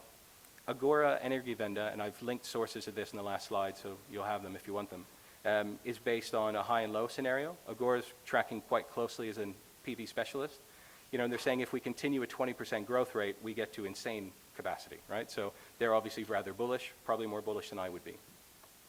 So what's driving all this, and that's really the point of the talk, is a load of different things. I hear often this is just due to Chinese subsidy, or this was German subsidy before that, or it's a blip, or it's low interest rates, or it's what have you. It's lots of different things. All of those others are parts of it, but it's lots of other things. And inherently from a technological point of view and an academic point of view, we understand what's driving a lot of this. First and foremost is the efficiency of the module, the efficiency at which we convert sunlight to electricity. I'll show you a bit on that. But that also breeds less material and reduction in balance of system cost. The inverters themselves, the thing that turned direct current into alternating current, have gotten monstrously cheaper over the last 10 years, and we see lots of reason why that will continue. BOS stands for the balance of system, sometimes called the balance of plant. That's the entire system cost minus the module itself, minus the inverter. A lot of that is standardization, optimization, functional integration as well. We've seen these costs come down by a factor of 2 or 3, where everybody said it's a steel rack, it can't get any cheaper. Well, it's getting cheaper. We can explain why. Installation, a big part of this is also automation. As efficiency of the module gets higher, you actually start looking at the ability to do things like reduce your balance of plant, but also need to install less, right? I need less land, I need less space, less rooftop. And we're looking at full automation of installation over the next 10 years. You can imagine sort of a machine, and we already have seen prototypes and designs for these that are effectively rolling these off the back of a truck, much like a sidewalk laying machine does, if you've ever seen one of those. Higher specific yield, so that's optimization. Things like racking systems that track the sun used to be really, really expensive. Now they're actually quite cheap, and you only pay about 5 to 10 cents a watt premium for those, but you get a 15% increase in our latitude or a 25% increase in northern and farther southern latitudes. Financing and bankability. One thing we didn't talk about today is bankability. WACC, or the weighted average cost of capital. There's huge interest rate sensitivity on this, like there is with nuclear, because it's capital intensive. But the cost of our capital relative to conventional plant is getting quite a bit narrow. So if we were $4 a watt and a gas plant was $1 a watt, clearly interest rates affect us quite a bit. If we cost, say, 70 cents a watt and a gas plant costs 70 cents a watt, well, we have still an impact on interest rates, but much less of a delta than we used to. Also in bankability, it used to be that people wanted 15, 20% returns to finance a solar project because there wasn't that much experience. There are now over 200 gigawatts of solar installed around the world with many different environments, lots of different financing structures. Almost every major bank in the world is doing it, so they're very comfortable at this point with performance data. So the bankability of this has gotten better and better. And then, as we said, also automation and operation and maintenance. One of the things that one of my divisions works on is automated dry robotic cleaning of solar panels at utility scale. We'll show you that as well. And also remote sensing and remote control for systems. And scale is a huge part. To give you an idea of the changes in efficiency over the last couple of years, there are 2 main buckets of technology or competitive technology in the solar PV industry. Crystalline silicon makes up about 90% of the market, and thin film technology makes up about another 10. Disclosure, Aramco owns a 15% share in a thin film company by a sort of accident of history through a joint venture with Shell in Japan called Solar Frontier. That's a competitor of First Solar that I put up here. But the trend looks similar, but specifically wanted to show you a competitor, if you want to treat it as such. We don't see them as competitors, Saudi Aramco. The efficiency increases that we've seen have been quite profound. If I say we went from 11.6 to 15.6, back to maths, this isn't just a 4% increase. You know, that's an increase over 11%, so that's substantial. And that's 15.6 was 14.7 the previous quarter. The best modules they have now are upwards of 18%. So you can imagine that within about another year and a half or 2 years, we will go from 15.6 to 18.4% conversion efficiency. Again, the more the efficiency is, the less I need money for other things. Crystalline silicon has historically been more efficient but more expensive to produce, but it is also getting more efficient over time. So what does that actually mean when we talk about efficiency? Well, as the increased module efficiency, or as the module efficiency increases, I need less material to build the module itself. I need less land, less civil works, less racking, shorter or less cabling, and also less work. In high labor environments, that's important.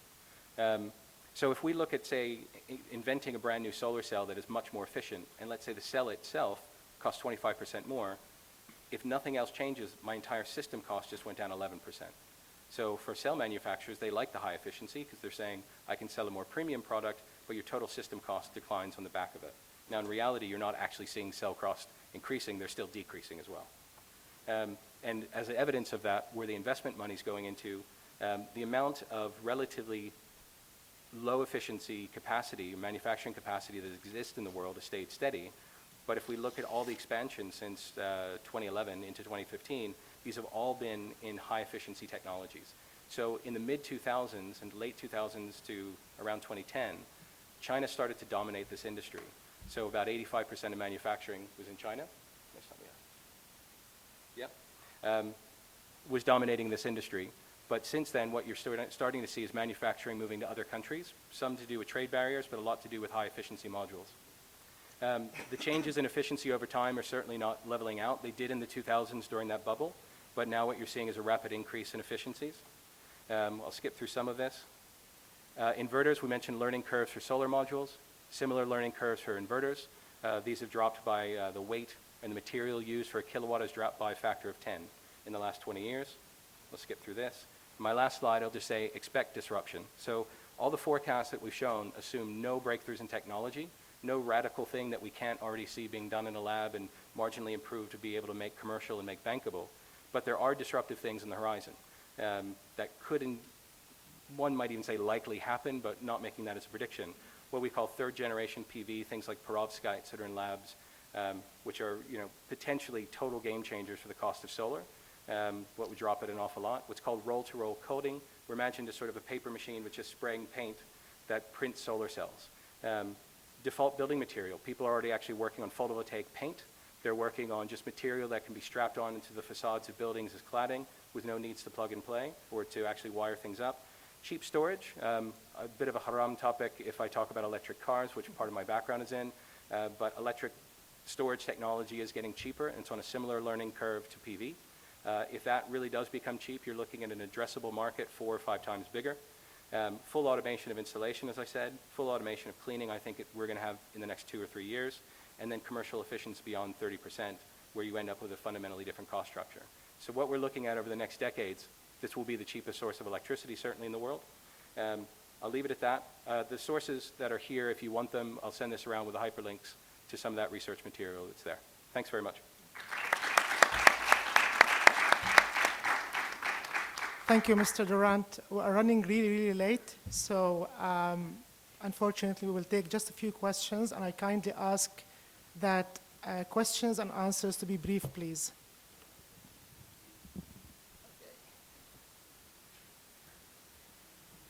Please, yeah.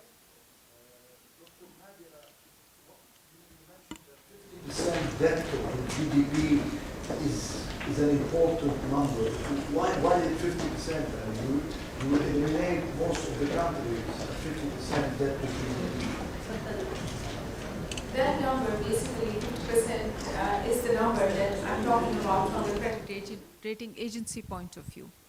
Because from the credit agency's point of view, they look at it from the prospect of if it's more than 50%, it becomes quite an issue of, and yes, I had another slide after that, but because of the time I didn't, because you can see very easily the countries that I had listed over there from the ratings of the countries. So if it is more than 50%, you can very easily see what type of a rating do they have, whether they have an investment grade rating or whether the rating is below the investment grade rating.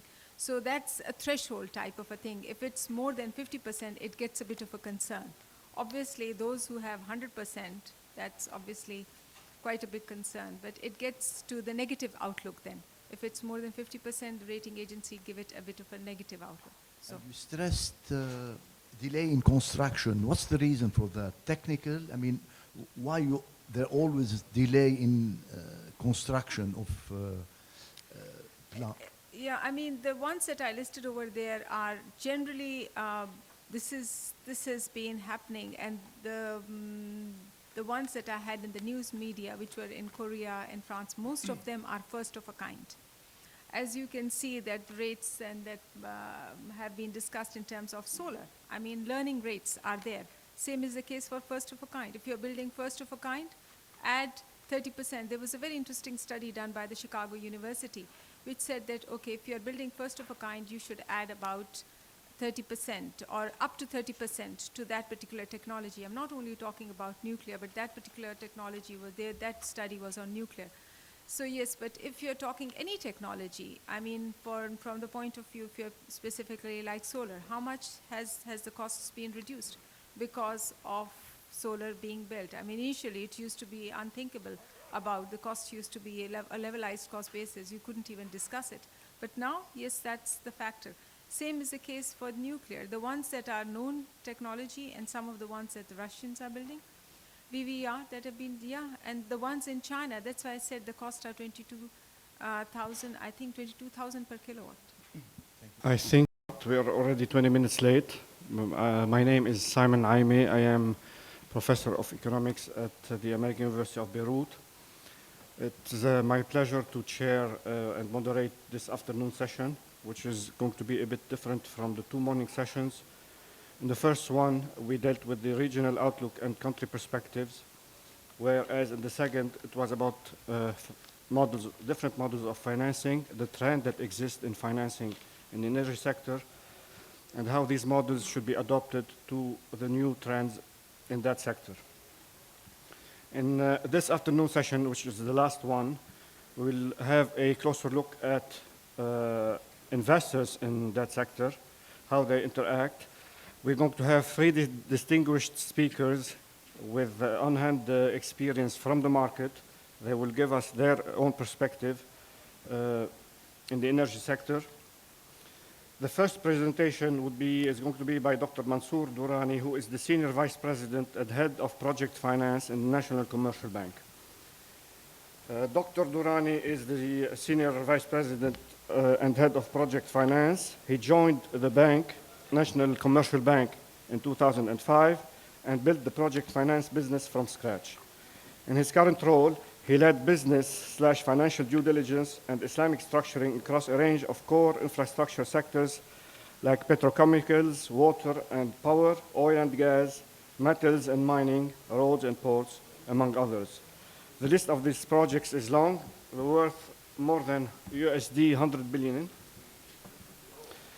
Dr. Durrani has also played a key role in large equity capital deals in Saudi Arabia and elsewhere. Prior to the National Commercial Bank, Mansour held various positions in private equity, corporate finance, acquisition finance, and the investment banking space for over 12 years. He has worked and advised on a number of prominent organizations in India, the UK, Bahrain, and Saudi Arabia, including Lazar Izar Group, International Investment Bank, and the IDB. Recipient of New Voice in Islamic Finance Award from the Prime Minister of the United Arab Emirates, Mansour figured in world's top 20 Islamic finance professionals in 2012 by the UK's GIF magazine. He received his MBA from TIU Missouri and PhD from Loughborough University. Based on his PhD, Macmillan UK published a widely applauded book, Venture Capital, Islamic Finance and SMEs, which is selling in over 70 countries. Each presentation in this afternoon session will be allocated 20 minutes, and then if we have time, we'll open the floor for some discussion. Dr. Darani, the floor is yours.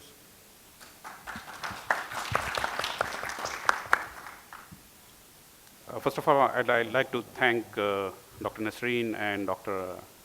Ali Ahmed for bringing me to AAUB. This is a place which, one of those very few places in the world which you instantly fall in love with. And I've been outside the university before on my previous visit to Beirut, but I didn't know that it's so beautiful from inside. So thank you for having me inside the university, Dr. Nasreen and Dr. Ali. Before this short presentation, it's about 8 to 10 slides. I'd like to share some numbers which have been released very recently. We all know that the fossil fuel prices have dropped in 2015. For instance, crude Brent dropped by about 67%. These are just 2015 numbers. Coal dropped by about 35% on the Northwest Europe hub, international coal prices, and natural gas dropped by about 48% on Henry Hub in the US. So when you see such a big drop in the fuel prices, you expect that these fuels should be firing power plants. But when you compare these numbers with the last year's numbers, which was partially shared by in the Aramco presentation in the previous session, that in 2015, $329 billion of renewable energy projects were set up across the globe. This is all-time high, and compared to the last year, 2014, this was 4% more than the 2014 of $316 billion. Now, this explains something which is happening in the energy market, is that while the fuel prices are dropping, the cheaper fuel, which is available economically, is not being used for generating electricity. It's the other fuel that's being used. As we heard, is that the $330 billion worth of projects were in the renewable sector, and they generated 121 gigabytes of electricity, almost 50% through wind and solar. What is interesting is that this, in terms of dollar, this was only 4% more than the previous year, but in terms of the capacity generation, it was 30% more. So you see the difference, that the 4% more dollars generated 30% more electricity. And that shows that how rapidly the cost of technology of alternative fuel is declining. This also shows that going forward in the coming years and decades, where exactly the world is moving in terms of fuel and therefore the quality of our environment. And all these numbers came before the Paris, signing of the Paris conference in late December 2015. So that's going to basically give more impetus towards the cleaner energy. Here I have a presentation which is basically a short case study of the first solar power done through project financing in the GCC, which was Dubai Solar IPP. Last year we closed the deal. It is part of the 1,000 megawatt plan for renewables in Dubai Solar Park. Originally, the plan was to have a 100 megawatt first phase power plant, but looking at the structuring that we did and also the kind of mind-boggling EPC prices that we locked up, it was quickly doubled from $100 megawatt to 200 megawatt. So this is just for your information. This is a very short presentation so that you don't go off to sleep right in the beginning. Just about 8 to 10 slides, and I will try and run through them as quickly as possible. This is the background of the deal that we signed last year, part of the Dubai Integrated Energy Strategy. This location is 50 kilometers from Dubai city. The planned capacity is 1,000 megawatt. The technology is more or less finalized. It's going to be PV solar.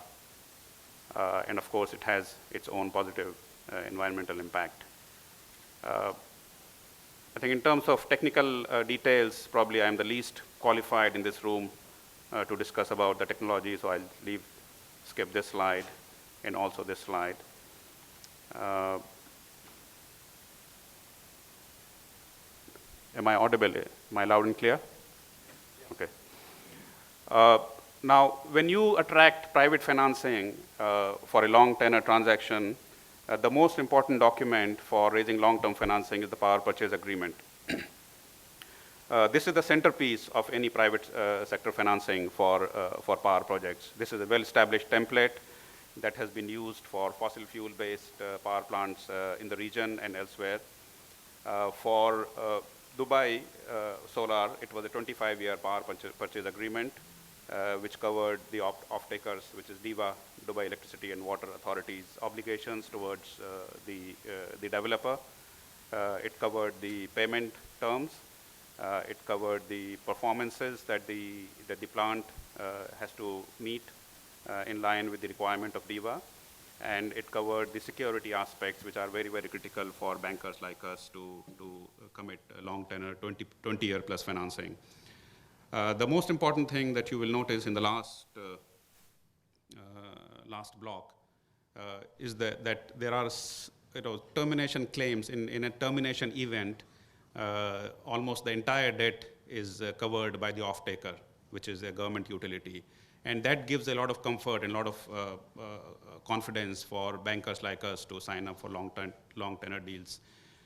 The credit support, which is backstopped by Dubai government in this case, is that if the DEWA as an off-taker fails to meet its obligations, then it's Dubai government that is going to step in. So that also played a very prominent role in attracting this financing. This is an overview of the financing plan. It was, as was mentioned, this is the detail of how the 5.84 cent per kilowatt was achieved. The EPC price was close to $300. Contingencies were close to 3, which is almost always 1%. Development cost was about $12 million, and the financing costs were $9 million. Now, this is amazing for a 23-year financing, and that made all the difference between the winner and the loser. Just for your information, I said, when we support these projects, there are multiple bidders for each of these power deals. And because NCB has one of the largest project finance businesses, so we try and cover as many bidders as possible under strict Chinese walls. So I sit above the wall, and my team work under strict Chinese walls with the different bidders. So the difference between this, it made a lot of difference, because the difference between the top ranked bidder and the number 2 was about 4 to 5 cents. So that it was such a competitive bid. The project was primarily, the lead developer was Aqua Power of Saudi Arabia, joined by TSK, and the debt, it was done on 80-20 debt equity ratio. You can imagine the kind of leverage that was used in this first solar financing in the GCC. This is the transaction structure. You invariably have a special purpose vehicle, the project company, which is basically the entity awarded the concession agreement, and then they approach people like us. In this case, we structured Islamically, so they approached Islamic banks. We provided financing. DEWA joined the winning bidder after the bid was declared. So they joined the private sector developers, Aqua Power and TSK. After we provided funding, then they obviously started making payments to EPC contractor. And as always, once the plant is fully up and ready for operations, then the O&M team comes into the play. These are the key agreements that we signed as a part of the Islamic structuring that you have, and I will explain a little bit more on this on the next slide when I present the Islamic structure. So you have a procurement structure where, let me go straight to that slide. So you have a procurement structure. So the very first thing that that has to happen in a private sector financing of a large power transaction is the signing of the power purchase agreement acceptable to bankers. Because all the risks need to be very clearly identified and need to be very clearly boxed in for us to provide long-term financing. So the PPA was acceptable to us. We made all the markups and made it acceptable and bankable. And after that, on that basis, you basically hand over the finance documents to the developer, and they go and sign the EPC contract with the EPC contractor. Because in Islamic finance, it is a fundamental requirement that the assets have to be owned by the bank. There is no Islamic financing without underlying assets, and that's part of the reason why there's very small, almost no possibility of any speculative activity in Islamic structures, and which basically is a guarantee for economic stability. Because most of the problems that we see in the financial markets today are primarily because of very large and unchecked speculative activities. So they have to bring the asset back to us, and then we lease the asset, which is power plant, back to the developer on a long-term basis.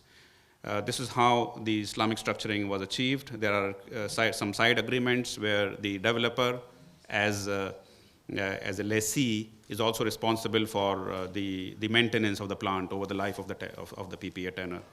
So all these things put together result in a few additional agreements and a few additional roles that the developer has to play.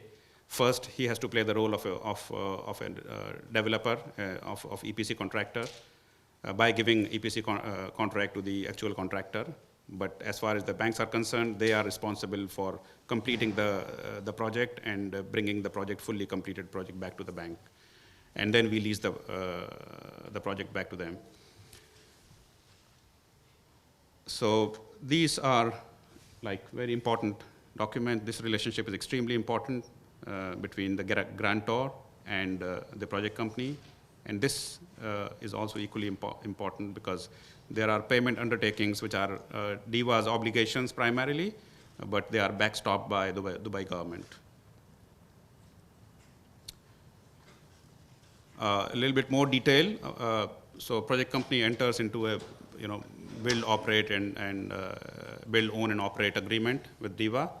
All participating Islamic banks, then they appoint one of them as Islamic facility agent, who basically represent all the Islamic banks, and then they give all the money to the developer. The project company enters into a procurement agreement with the EPC contractor, who builds the asset and then returns it back to the project company, and project company returns it back to the bank, and then the banks lease the project to the developer. And they receive rental payments in line with the negotiated financing costs. This is an overview of the EPC contract, typically for a solar project. So these parameters, criteria are also equally important because, as I said, if the project is being developed on 80-20 equity debt ratio, then you have 80% of the money going from your pocket for this project. So you have to ensure that the project is not only finished on time, but it is also capable of producing the kind of the quantity of electricity that is part of the obligation as per the PPA agreement. So you have adequate defects liabilities. You have delay LDs, which are required to cover you whole in case of delay in the construction of the plant. You have performance LDs, which again cover you in case of a deficiency in the performance of the electricity generated. You have governing laws, which ensure that you are all your documents that you have signed with the EPC contractor are defendable in the court of law. Thank you very much.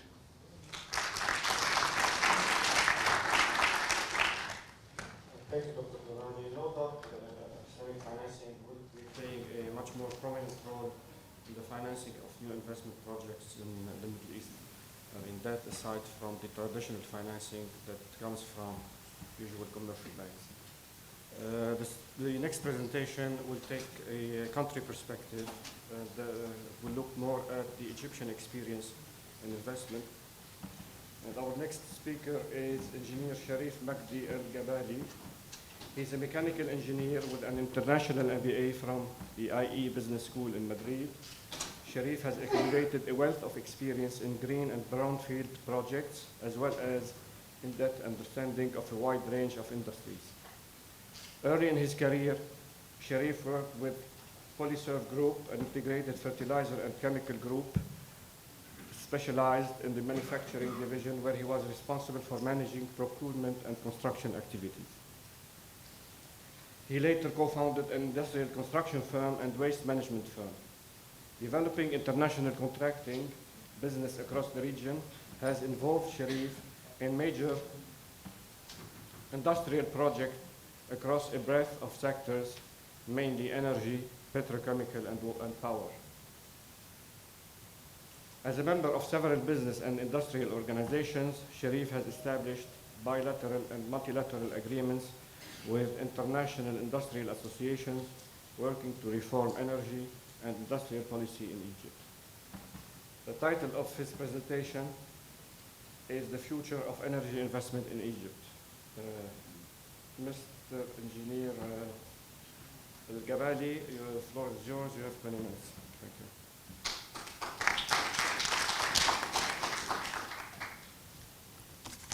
Good evening, everyone. Unfortunately, I don't have a presentation prepared. I was under the impression that we're having a panel discussion. However, I tried to make this quite fast. So first, I'd like to thank Dr. Ahmed and Dr. Nisreen for bringing this up, and really happy to be here. I echo Dr. Mansour. This is really, really a very close country to my heart. I love being here, and I'm really impressed with the campus. So thank you all for attending this last session, and I'll try to be quick on this. First of all,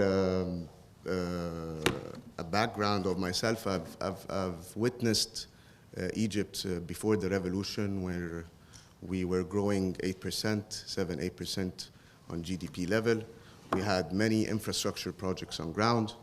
I was working with Polyserve Group at that time. I was in charge of the industrial construction and project development. We had terminal projects, we had manufacturing projects across the value chain of the fertilizer and chemical. These are more complicated projects than solar energy projects, which I'm currently working on. Mainly strict contracts, offtake agreements on private placement levels, commercial financing, and very high equity return benchmarks. Currently, I'm the CEO and founder of Inara Capital. We started Inara back in 2013. Inara basically develops across the project lifecycle of renewables and power generation. We run across 3 vehicles. Inara Capital, where we manage to bring the equity and finance. Inara RES, where we service, and Inara Energy and Industrial Development, where we basically develop the projects. So the power industry in Egypt has been a great challenge for the current government. Back in 2013, we witnessed power cuts of 6 hours a day, which was a great political and social and economical pressure on the state. For those who are in the industry, Egypt has managed to bring 6 gigawatts online in 2013, 2014, which is an unprecedented rate of project development. A Siemens contract was signed, which was the biggest contract in the world. It's a 16.3 gigawatt contract, EPC plus finance structure, 18 plus years. And today we are living a very exciting feed-in tariff. You've seen the prices in Diwa and the prices in Jordan from we are having a $14.3 feed-in tariff, which is a very lucrative feed-in tariff. So basically, the renewable business in Egypt is very promising for mainly 2 reasons. One of which is, first, Egypt had a fundamental change in the energy structure, which is a subsidy removal plan during the next 5 years, which, according to all the trends you've seen today where prices are coming low, so definitely renewables could be competitive with an energy subsidy removal. This is one pillar. Second is a unified electricity law where you liberalize the generation and the electricity market so you can sell and buy.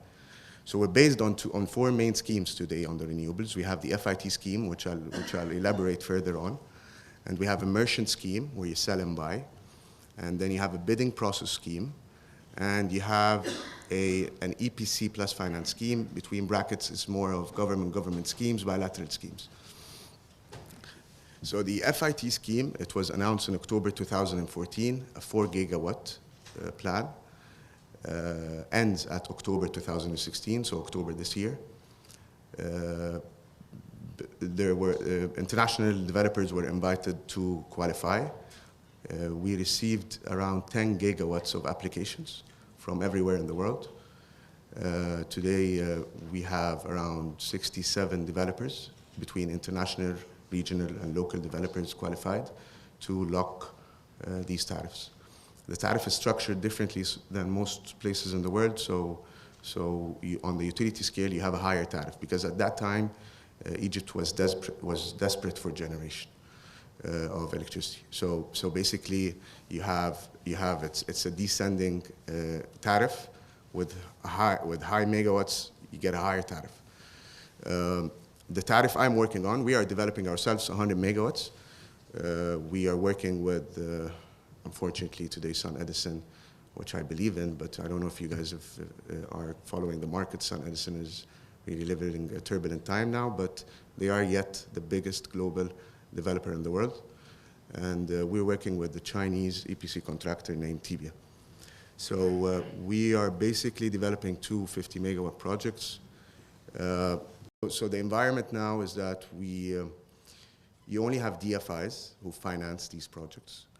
We can't see commercial banks because probably commercial banks needs very tight, contracts, and there are some risks like convertibility risks, which commercial banks might not be happy to get involved in. It's a sovereign guarantee based, 25 years, and it's a very lucrative feed-in tariff. It's 14. It's nearly triple what Dr. Musa is financing today, right? I think so. It's like DIWA is 4, right? 4.5.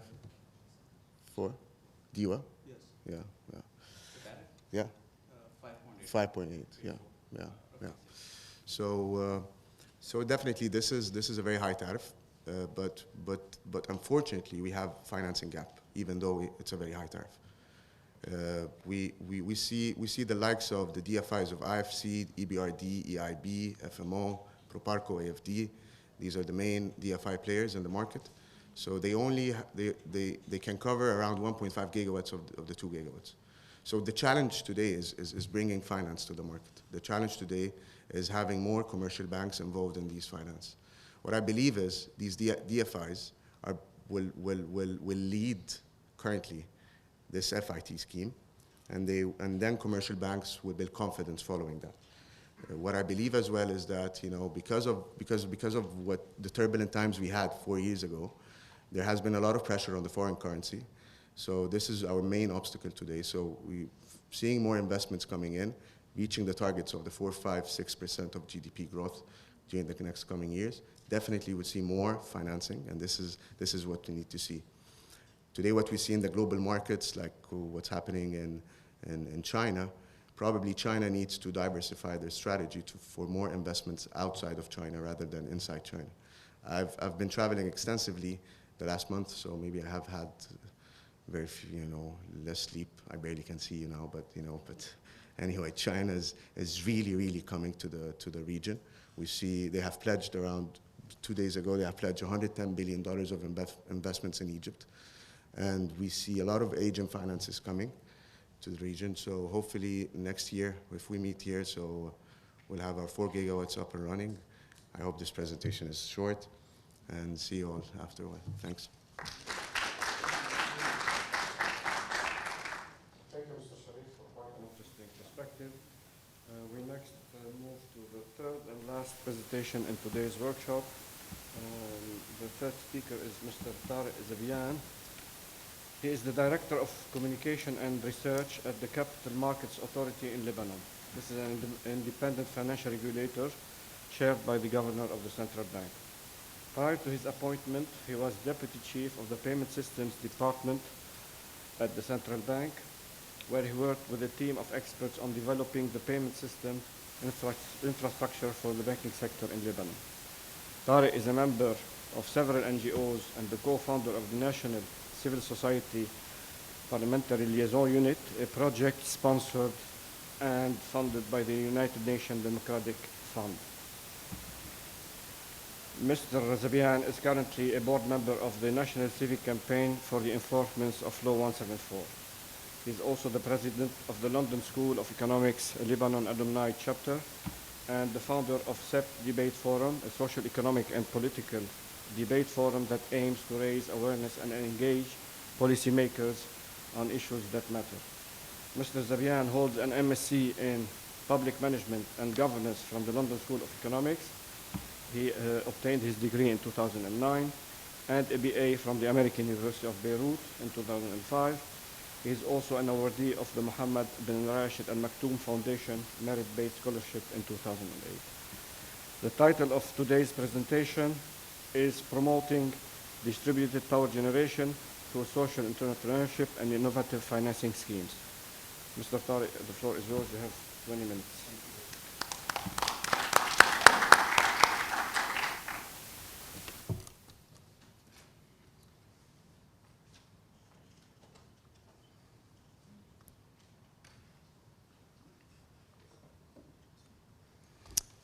Thank you for having me today. Actually, I was sitting in my office earlier this morning and trying to think of an opening line for my talk, but I had it 1 hour ago from my taxi driver. So I took my taxi on my way here, and the taxi didn't realize that after 2 years of the closing of the road near the Serai, the Grand Serai, where the Prime Minister resides, he didn't realize that the road is open now. So he was very thrilled about it. He really, like, it made his day. So he told me, you know what, sir, I think I need to tell you something. I told him, yes, go ahead, please. He told me those politicians we have are geniuses.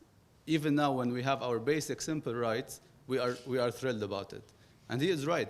I mean, if you think about it, 30 years after our civil war ended, we still have, it's no secret to say that we still have a problem with the electricity in Lebanon.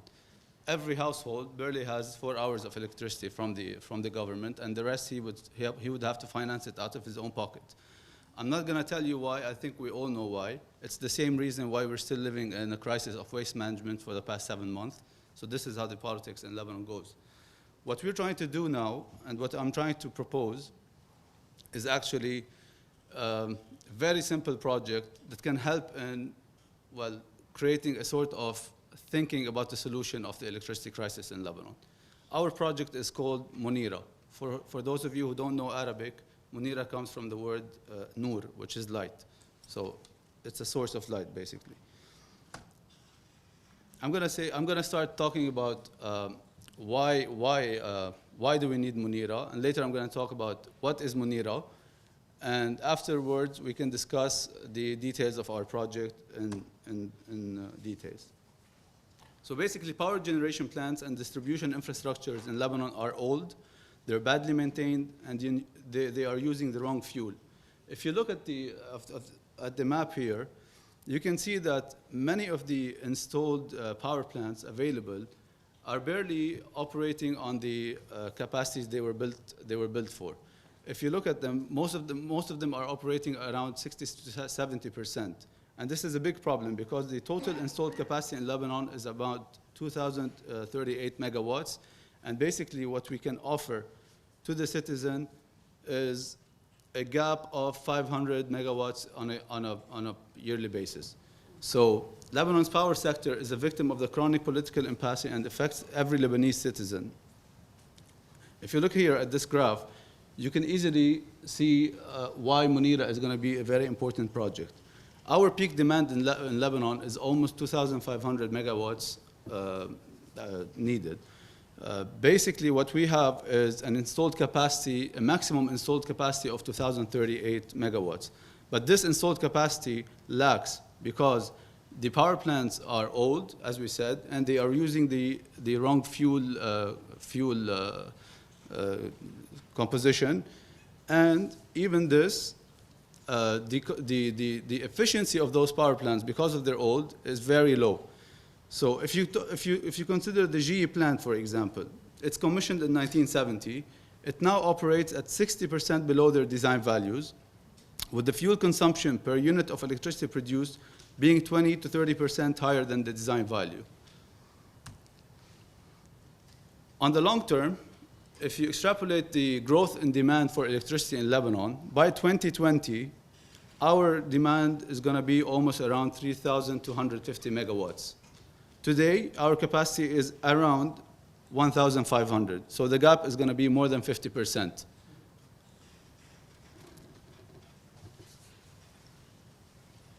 If you look at the third point here, and I'll tell you a small joke about this story. Lebanon aspires to have 12% of its capacity from renewables in 2020. I was actually at the meeting in Doha, in Qatar, in COP18, back in 2010, I think. This was the meeting. This meeting was very important to the civil society in Lebanon because we were pressuring the government to actually pledge this number, which is 12%, coming from renewable energy. All right? And in the meeting, we had the Minister of Environment with us. It was the first time we were able to talk to him before the COP18. It was at the COP18. Okay, and it was the first time we were able to meet with him to discuss this pledge of the Lebanese government. So sitting there in the meeting, we started a discussion. After 2 minutes, the minister took the floor, and he started to talk about a very important topic which is very relevant to the COP18. He started to talk about the bird hunting law. All right, this was how serious things were at the level of the government. So what is Munira? Munira is a non-profit, small-scale, clean power provider serving rural power users. Basically, if I want to sum up the idea behind Munira, is that we know that there's a problem with providing electricity in Lebanon. So basically, what we thought about is that, okay, maybe there's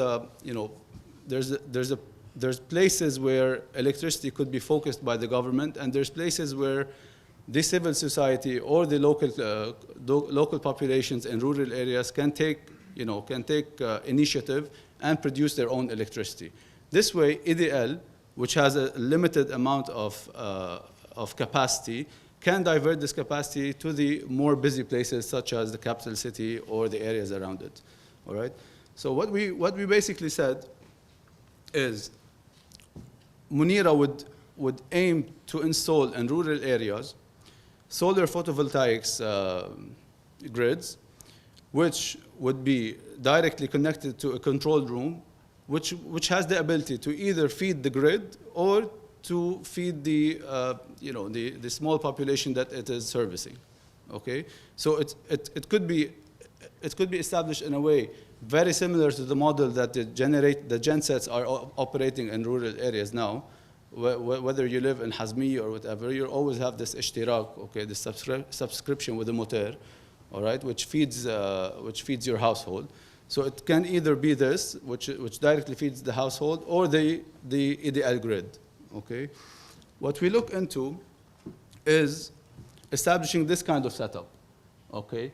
However, this kind of setup is not 100% efficient. Why? Because when you're talking about solar photovoltaics, and if you do not want to utilize the battery aspect of it, because batteries are really expensive, and they would make this kind of initiative inefficient and expensive. So we decided to keep the battery element for later, and now focus on a dual or hybrid model between the solar photovoltaics and generators.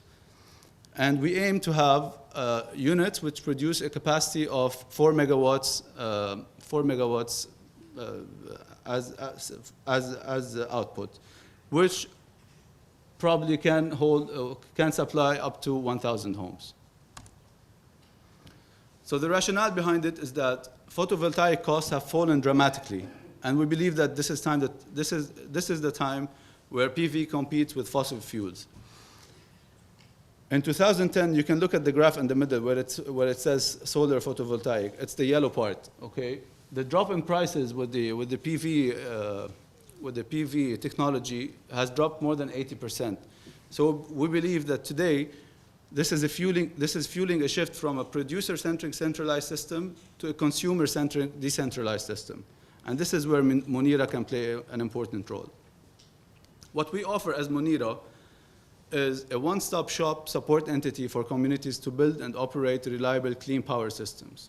So basically, we come to the region where they have an interest to install such a system.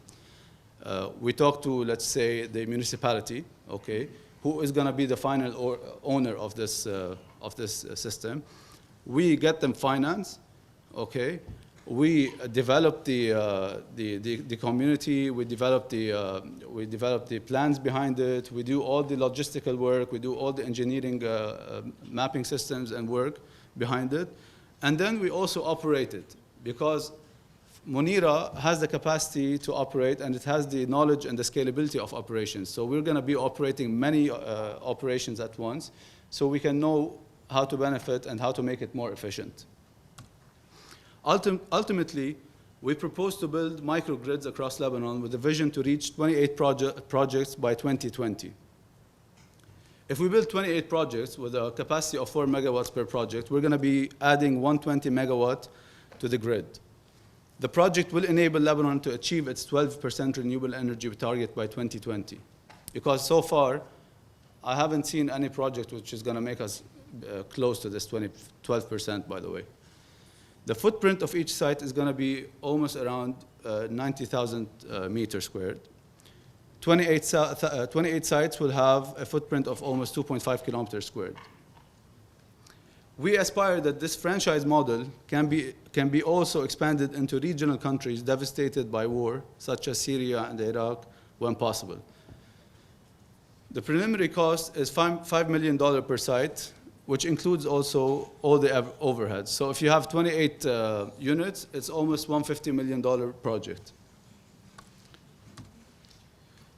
You might ask yourself that $150 million project is somehow the same cost associated with the traditional approach of building 150 megawatt power plant capacity, 150 megawatt capacity power plant.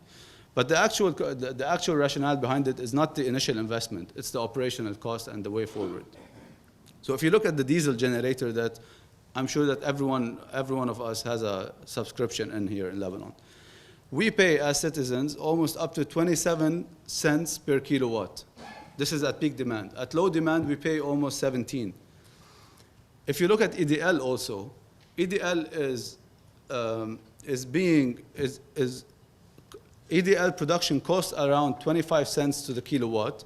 However, EDL bills us only a cap till 10% because, as you know, electricity in Lebanon is kind of subsidized. Okay, it's done in an uncommon way, which is after the EDL gets all the losses at the end of the year, the Treasury directs $3 billion to EDL every year. Okay, so this is a kind of subsidization.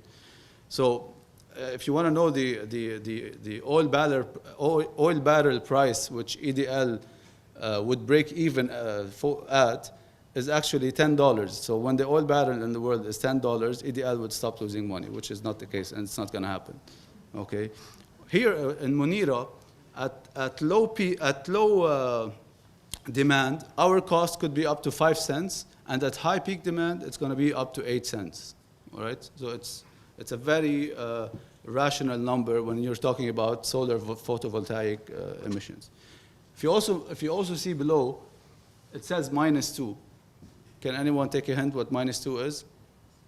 So it's not costing us 5 cents or 8 cents, it's actually costing us -2. Munira here is actually feeding the grid, it's feeding EDL, and it's selling to the government and it's making a revenue of 2 cents on the kilowatt, all right? So what is the objective? The objective is to relieve EDL grid, enabling it to focus on providing power to densely populated areas. Munira's benefits are, it's cheap, it's reliable and abundant, and this is very important. It's reliable, it's continuous electricity. It's not electricity which is in the summertime it fails, or when you have a storm it fails, or whatever. It's a very reliable source of electricity. It's community owned, which is very, very important. It creates locally focused jobs. It's environmentally friendly, no pollution, minimize CO2 emissions, and quiet. It's sustainable energy. It's expandable and replicable. It's resilient. And it could be integrated with other Munira projects on the national grid. I don't know if you're familiar with the fact that we actually started the pilot project for Munira. Munira now is in its in a very important phase where we actually installed certain solar panels on the Bechtel building and the engineering school here in AUB. And we are looking forward to actually furnish the 2 ceilings of the engineering buildings with the solar panels integrated with the generator system, only to test this model. We believe that, and this calculation we did with the engineering school, we believe that the end result would be a saving of $40,000 of electricity bill for the engineering school at AUB. That's per year, okay? So we're collaborating with it. We have a group of FYP students who are doing their final year project, and they're successfully building this model together. We have Adenium Capital, who will be helping Munira in the technical site selections when we go to the rural areas, the design and the construction of the project. It's going to be also involved in procurement, EPC bidding, and logistics matter related to the project. It also guides Munira in financing applications, including international organizations, donors, banks, and other providers. UNDP is also a very strong supporter and partner in this project. It had committed fund up to 50% of the project so far. So we have almost, the project at AUB is going to cost us around $120,000. We secured half of it from UNDP, and we already secured the other half from donors who are interested in this project.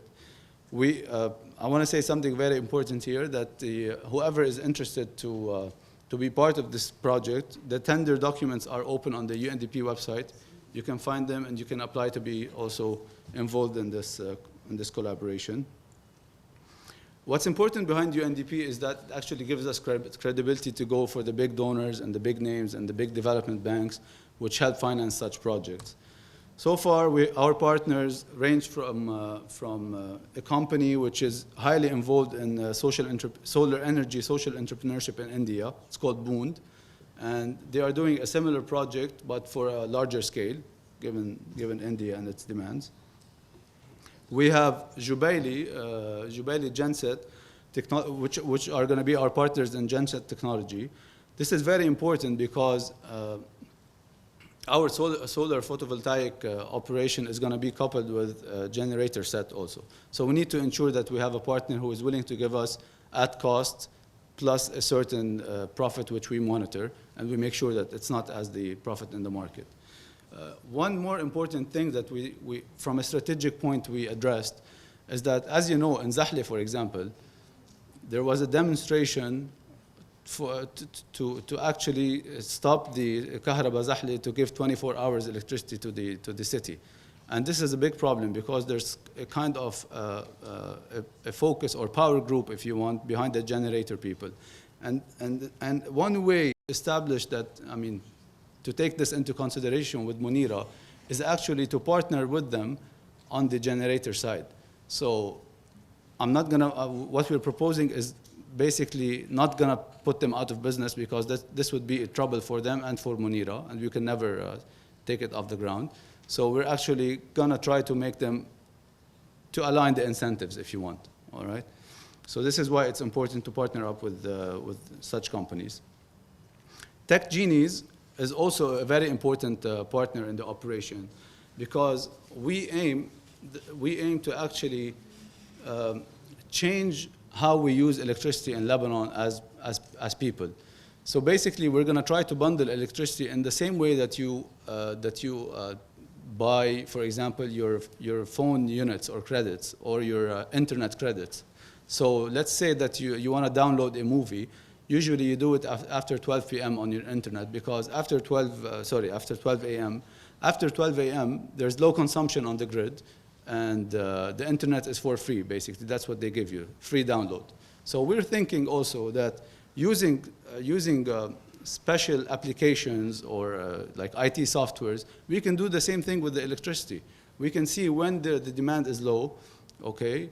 We can make sure that we push the citizen or the consumer to address the demand needed at that time.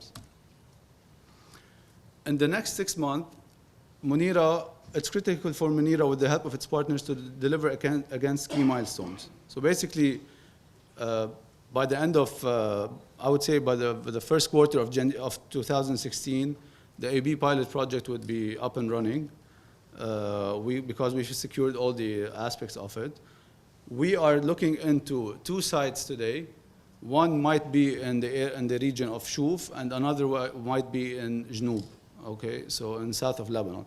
Basically, the main element is that you need to find a place where you can find cheap real estate, okay, and you can actually have space which is kind of near the households, the community and the households. All right. So how are the financing methods going to be? It's either debt through loans, through the IFC, the IRENA, the Renewable Energy Development Bank, and through BDL UNDP. BDL has a partnership with UNDP. They're giving up loans up to $20 million for 14 years on 0.6% interest. So this would be a great opportunity for people who have projects which are green-oriented to address. And we can either set it up as a special purpose vehicle which everyone can buy into, all right? So it's through equity. So this here sums up what Munira actually does, okay? So we come in, we talk to the municipalities or whoever our stakeholders are. We build for them this community-owned SPV, okay? We talk to the insurers. The way we develop is that we do all the management contracts, we do the risk policies, the loan agreements, the shareholder agreement, and then we also do the operation side, which is the land leasing, which is the grid connection, the PPA, and everything. And on the other hand, we also deal with the authorities, with the technology provider, the EPC contractor, and the O&M provider. Basically, in a nutshell, this is what we aim to do, all right? Please visit our website. You have all the information needed. It's monera.org, monera.org. And if you have any questions, I'll be here available. Thank you very much.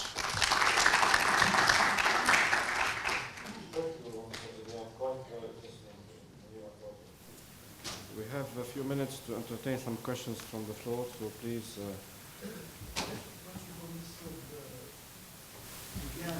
Why is it limited to 4 megawatt? I mean, it is expandable. Why do you talk about 4 megawatt, not more, or less, whatever? Each unit, which aims to produce 4 megawatts, takes up to 90,000 square meters. So anyhow, the area is limited. You're limited by area, basically. But when you have 28 units across Lebanon, you can always link them all together. So you don't actually have 4 megawatts. You have 120 megawatts, which you can alter. That's why it is expandable. Yes, yes. And why you said transmission costs and low? Because it's a small area, basically. There are no transmission if it is straight for distribution. Why you are talking about transmission costs? Because you can link up to the whole grid, the whole Munira grid. Once you have a grid which is formed out of 28, there's transmission cost between them. But this is going to be at lower cost than the other. Yes.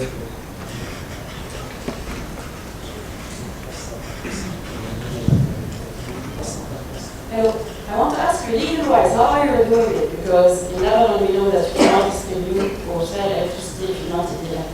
It's a very important question. Actually, in Lebanon, there's a law which states that we need between 1 megawatt and 4 megawatt, you can have your own initiatives on development and feeding the grid. So there's 2 laws that you can look into. There's this law that I discussed, And there's also another law which says that, which is the net metering law, which is going to be implemented. I'm not sure if it's implemented or it's going to be implemented in the near future. Once we do that, we can not only produce electricity, but we can also feed the grid and have the development of electricity. So it's legal up to 4 megawatts, which also addresses your question, sir.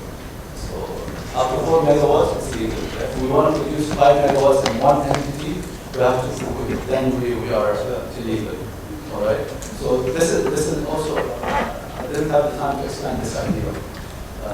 Each Munira is going to be the whole. It's a non-profit company.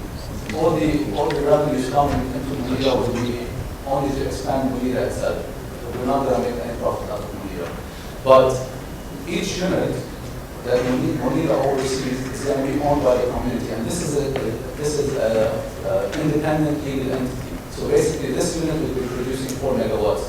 Munira will not be producing 128 megawatts. It will be producing 4 megawatts times 28. So it's separate units all over. And this is how we can, go around the law. Thank you. Yes. I have a question. It's not a question, actually. It's just adding to what you said. I work in the UNDP, and our project, CEDRO, is co-financing the AUB project. We also have a project in Abricha, in the south of Lebanon, where we're trying to integrate 300 kilowatts of solar photovoltaic into the village through building a solar power plant on the side, on a field. We have been talking to EDL for the past 8 months, trying to get them to apply net metering, but on a utility scale. Meaning, if we can set up the templates, the contracts, that says each of these households within this contract partially own the power supply, the PV. All EDL has to do then, as it's doing with net metering, is to come and read the homes, how much they exported, but before they bill them, they read the main outlet of the PV and then link it, multiply it by the share of the household, and subtract that amount from their bill. Hopefully we are optimistic it's going to happen soon. The only issue is that when you don't have electricity, it's no problem because the municipality has its generator grid. We'll be integrating the PV into that grid. The problem is when EDL is on, you're not allowed to plug your power to EDL lines. So hopefully if we break this through, it will completely pave the way to Munira's initiative. Thank you. Any other questions? If not, then I think the audience would join me in thanking the 3 distinguished speakers for their very interesting presentations this afternoon. And I'll give the floor next to Dr. Ahmad for the closing remarks of the workshop. Thank you.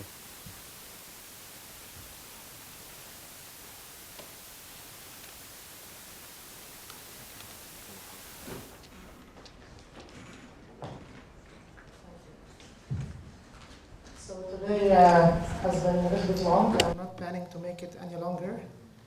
Just saying a few words.